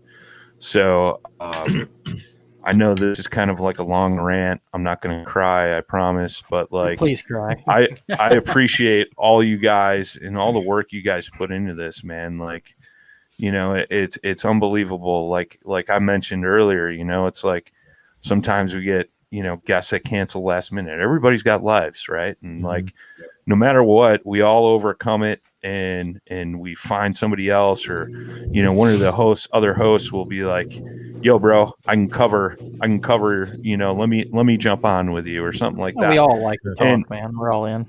Well, yeah, exactly. But it's like, that's what keeps the show rolling, man. That's how we got to 600 episodes. I mean, if we were just like, oh, well, I don't have an episode this week, like that's the thing that stands out, is everybody is so committed to making sure their episode is out the day they need it.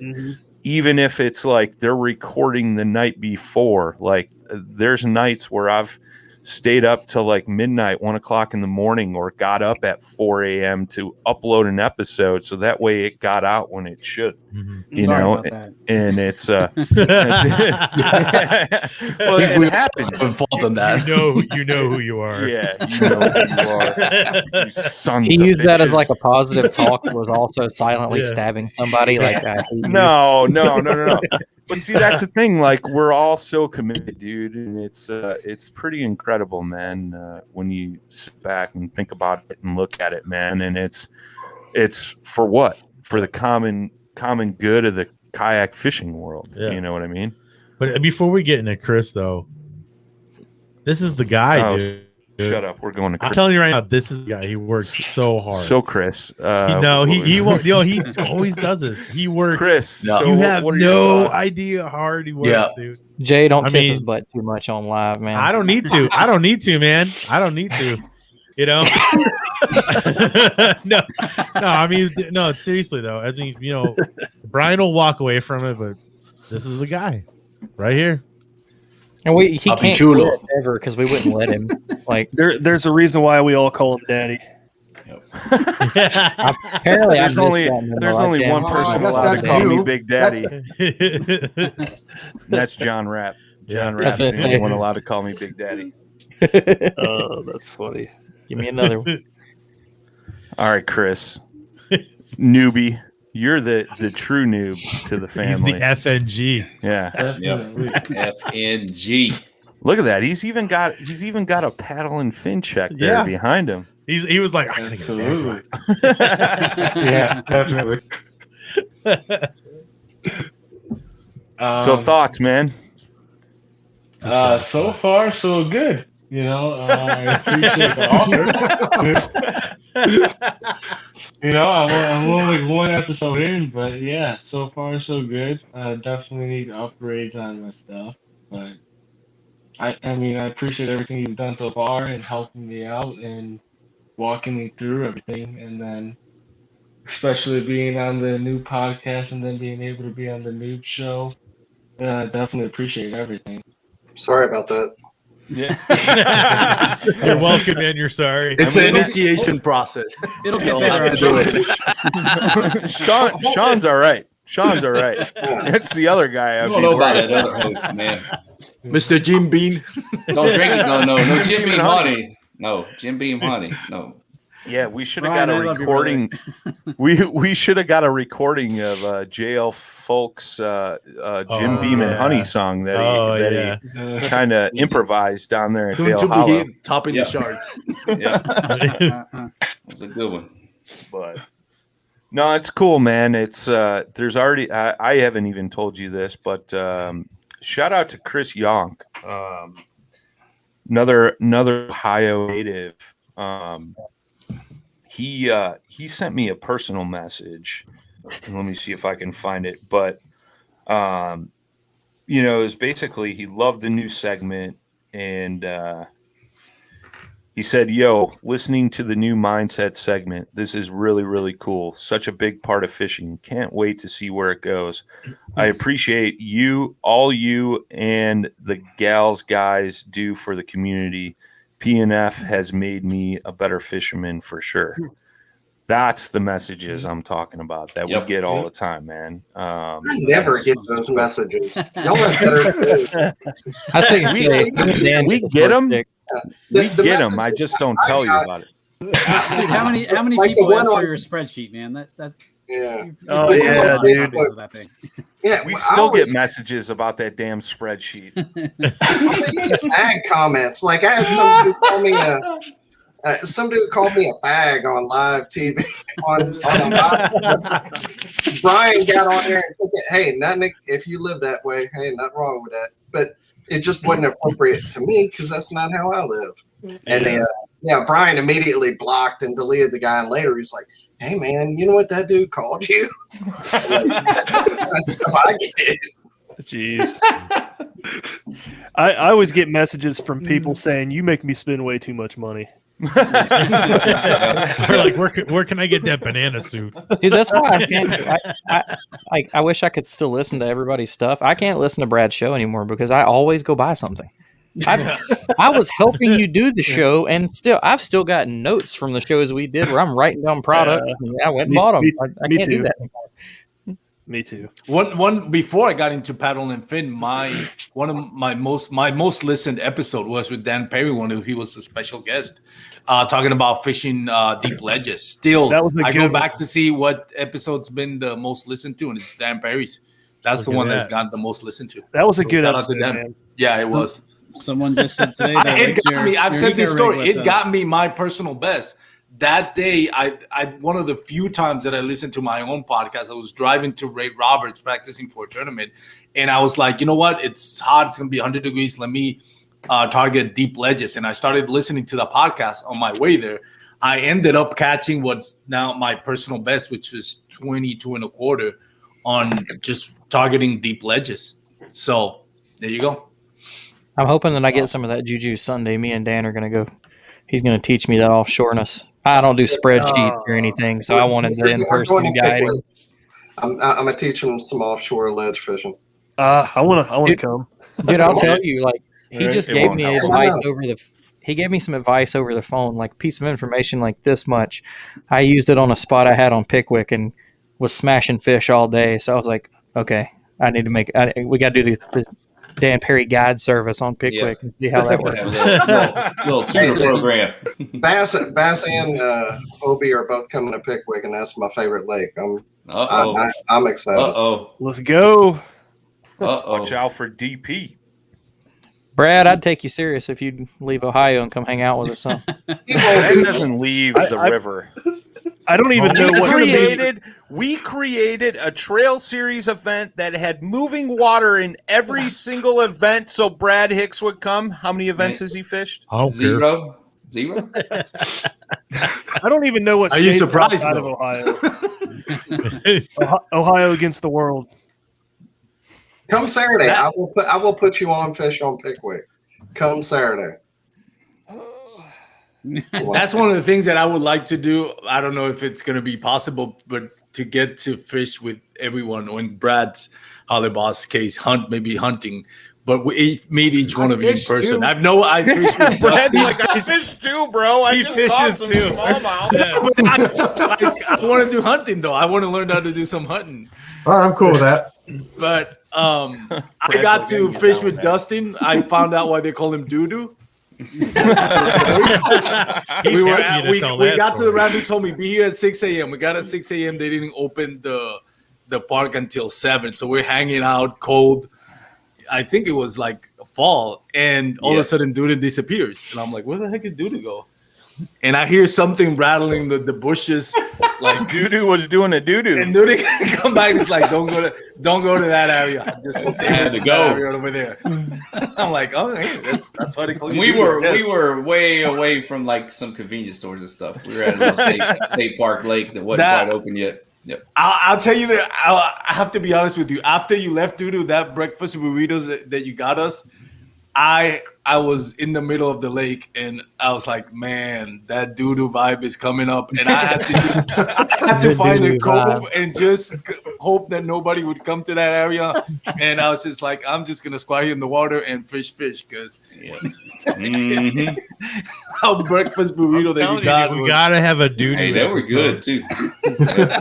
Really good Doo-Doo episode. I have a friend, and he only poops on islands. If there's an island, he is going to poop on the island. I got to go. He's got like a checklist, a map of the Somebody United I States know and is all islands he's infamous. been on. Somebody I know is infamous for keeping a roll of toilet paper in their front hatch, and it seems like every time we go and fish, he disappears. Hey man, nature is the best laxative. Damn sure is. I might be weird, but I carry those Never little small tablets, like the chew ones, and they'll keep you locked up till the end of the day. It takes the military approach. What were those again, Daniel? What were those again? Just a little Pepto-Bismol. Yeah. They come in twos. Justin's like, what was that again? Write that down. Like if you want to make it till the end of the tournament, you know. No, Doo-Doo's digestive system will kick that pill's butt. I've been doing intermittent fasting, and I've reduced my caloric intake and stuff. I'm down like right at 30 pounds right now in about 8 weeks. And I feel better now than I have in forever. And it's part of this program this guy started. Luke Prentice started this kayak beach program. It's like all kayak fishermen. It's a group. It's like you all support each other and kind of help each other. And it's a pretty good deal. You do some Zoom training, on a Tuesday night, and we all Zoom and get on there and do little exercises, little high impact training stuff. It's pretty cool. So I was just saying, grab a hold of my health. You were talking about that, and I was like, it's actually gotten better. I ain't got to go as much. But hey, just remember, you can't lose up. Shout out. Oh, yeah, I can't lose up. Still the best looking host on Paddlesports. I feel like a pile of crap right now. I mean, cheese that's why you're telling me. Dustin. I'm not saying much. Until I take the hat off, then you see the bald head. Oh man. Well, I'm so bald. I realized the other day, I'm like, I'm really bald. Before, I used to be bald, but now it's like, like I still had some hair.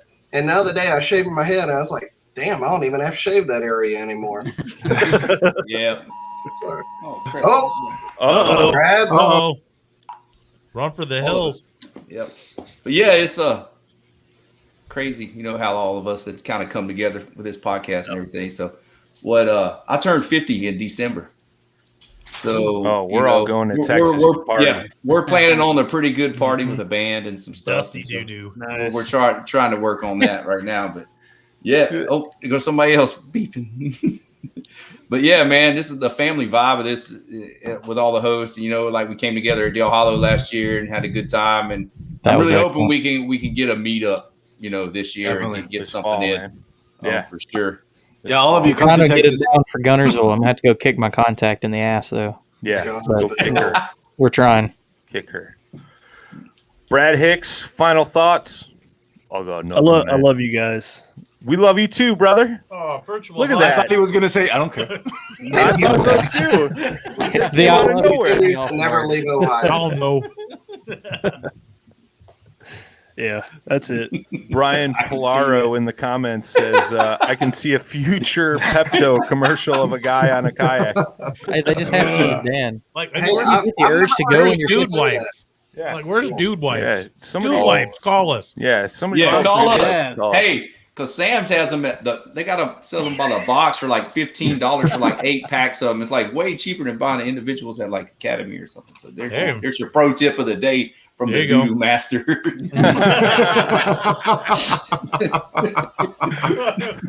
Brad Hurlboss, final thoughts, my friend.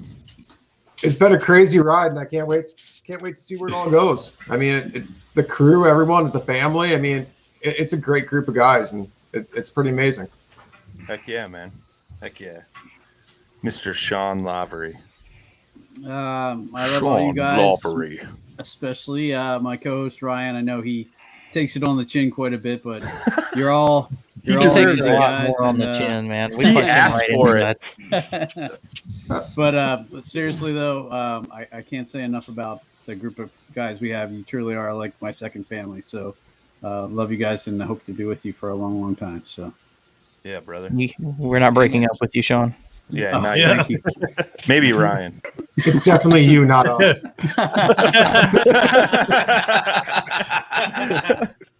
Armando. Hey, I got center square, so I'm happy. Yeah. Armando, final thoughts. Papi my chulo, friend. dime. Eso es todo. Es todo. Who is taking people in and out? I took John out of a center square. Oh. Well, Armando's in the center square now. Final thoughts, brother. Me? I Yeah. thought Yeah, I where we went. Nah, Final I'm super. thoughts. Love it, man. Love all of you guys. Hope I get to see you guys in person one day. You know, and just keep going. Let's keep going, man. Let's keep getting this show on the road, and keep striving to see how far we can get it. Heck yeah, man. Jimmy Skinner, the beard of knowledge. I don't know about that. Yeah, first. Some crackers in there, probably. No, I probably. What did I just have? I had some buffalo wings. Might got a little add in there. Hey, I will say this right now, live on air. Jimmy's wife makes the best turkey sandwich ever. Best He sandwich will not ever. let that All shit right. go. Pack a few of them, He- send them over here. She even asks about it. Like she'd be like, "Brian, talk about that sandwich anymore lately?" Oh, It's great. man. But no, it's just stuff like that, man. I love all of y'all. Like it is. It's just one big family. Like y'all, we're so dysfunctional, and we're all like the same and different in so many ways. It's freaking awesome. I can't wait to see what we do next. I'm sure we'll all get together this year for something, and Brian will pull some new venture out of his ass for paddle and fin, I'm sure, and it'll be great. You never know. Anything down there yet, Jay? Still working on that. All right. Maybe you took some of those Like Jay chewables. actually had to look. You're so far in there. Hey, there's a comedic factor, man. Mr. Perry. He's like, oh, what? Final thoughts, brother. He's working on a spreadsheet. He's checking his Or, Weeble. did you already go? I forgot because everybody keeps switching these damn squares around on me. on KFL. No, just still happy to be here, and keep it going. Appreciate all y'all. Slivka. Just happy to be here, man. Look forward to the future. Right on, brother. Mr. Randall. Mr. Dimples himself. Well, I'm happy to. Wait. Randall has been on a roll, man. He has talking. been on a talking roll. You know what? Now he's eating Cheez-Its. Final thoughts, Randall. Thanks for letting me ride your coattails, boys. I appreciate it. Jump on the sled, I will ride it. Y'all doing a great job. Keep it up. I dig it. Keep going, and make sure you pay homage to the boss. Sauce El man. Jefe. El Jefe. El Papi Chulo. That's Papi funny. Chulo. Papi Chulo. We didn't have Susie tonight. Shout out to Susie. Yes. She's been doing a tremendous job running all the Paddle and Fin Trail Series events. I know she's planning on eventually coming back with her podcast, so that'll be back soon. Who else did we not have on tonight? JP. JP. Shout out to JP. He's out there saving lives. Yeah, he's a Chicago firefighter, man. He hope you're safe, brother. Thank you for all you do for the communities out there as a firefighter and an EMT. Man, he can put dodging tornadoes on his list now too, dude. That's crazy. Yeah, that was right by my house. Yeah. That's There's crazy. an F3 touchdown right by my house. Nice. Yeah. So, it's I think the people that I got to thank the most is the listeners. Without you guys, we wouldn't do this. Obviously, all our awesome hosts that just continue to grind it out. All the amazing companies that support us and have stood behind us and promoted us and, got our names out there. All the guests that have taken time away from their families to come and, talk about a passion they all love. Thank you to everyone. This is pretty cool. If you would have asked me 3 years ago, would we do 600 episodes and have a show 7 days a week and 11 different segments and all that good stuff, I would have told you were out of your freaking mind. And I'm pretty sure I said that last year too. So it's pretty incredible, man. You put a great group of folks together and they can accomplish anything. And I think we could all learn from that, both in and out of our fishing lives. So shout out to everyone. The past year and a half has been tough for everybody. Without this family here, I think we would all kind of have lost it. We've all been through some hard times, some good times, and I couldn't imagine it without anybody else but you guys here. So to all the fans, we appreciate you, man. If, like we always say, if there's anything you'd like to see more of from us, reach out.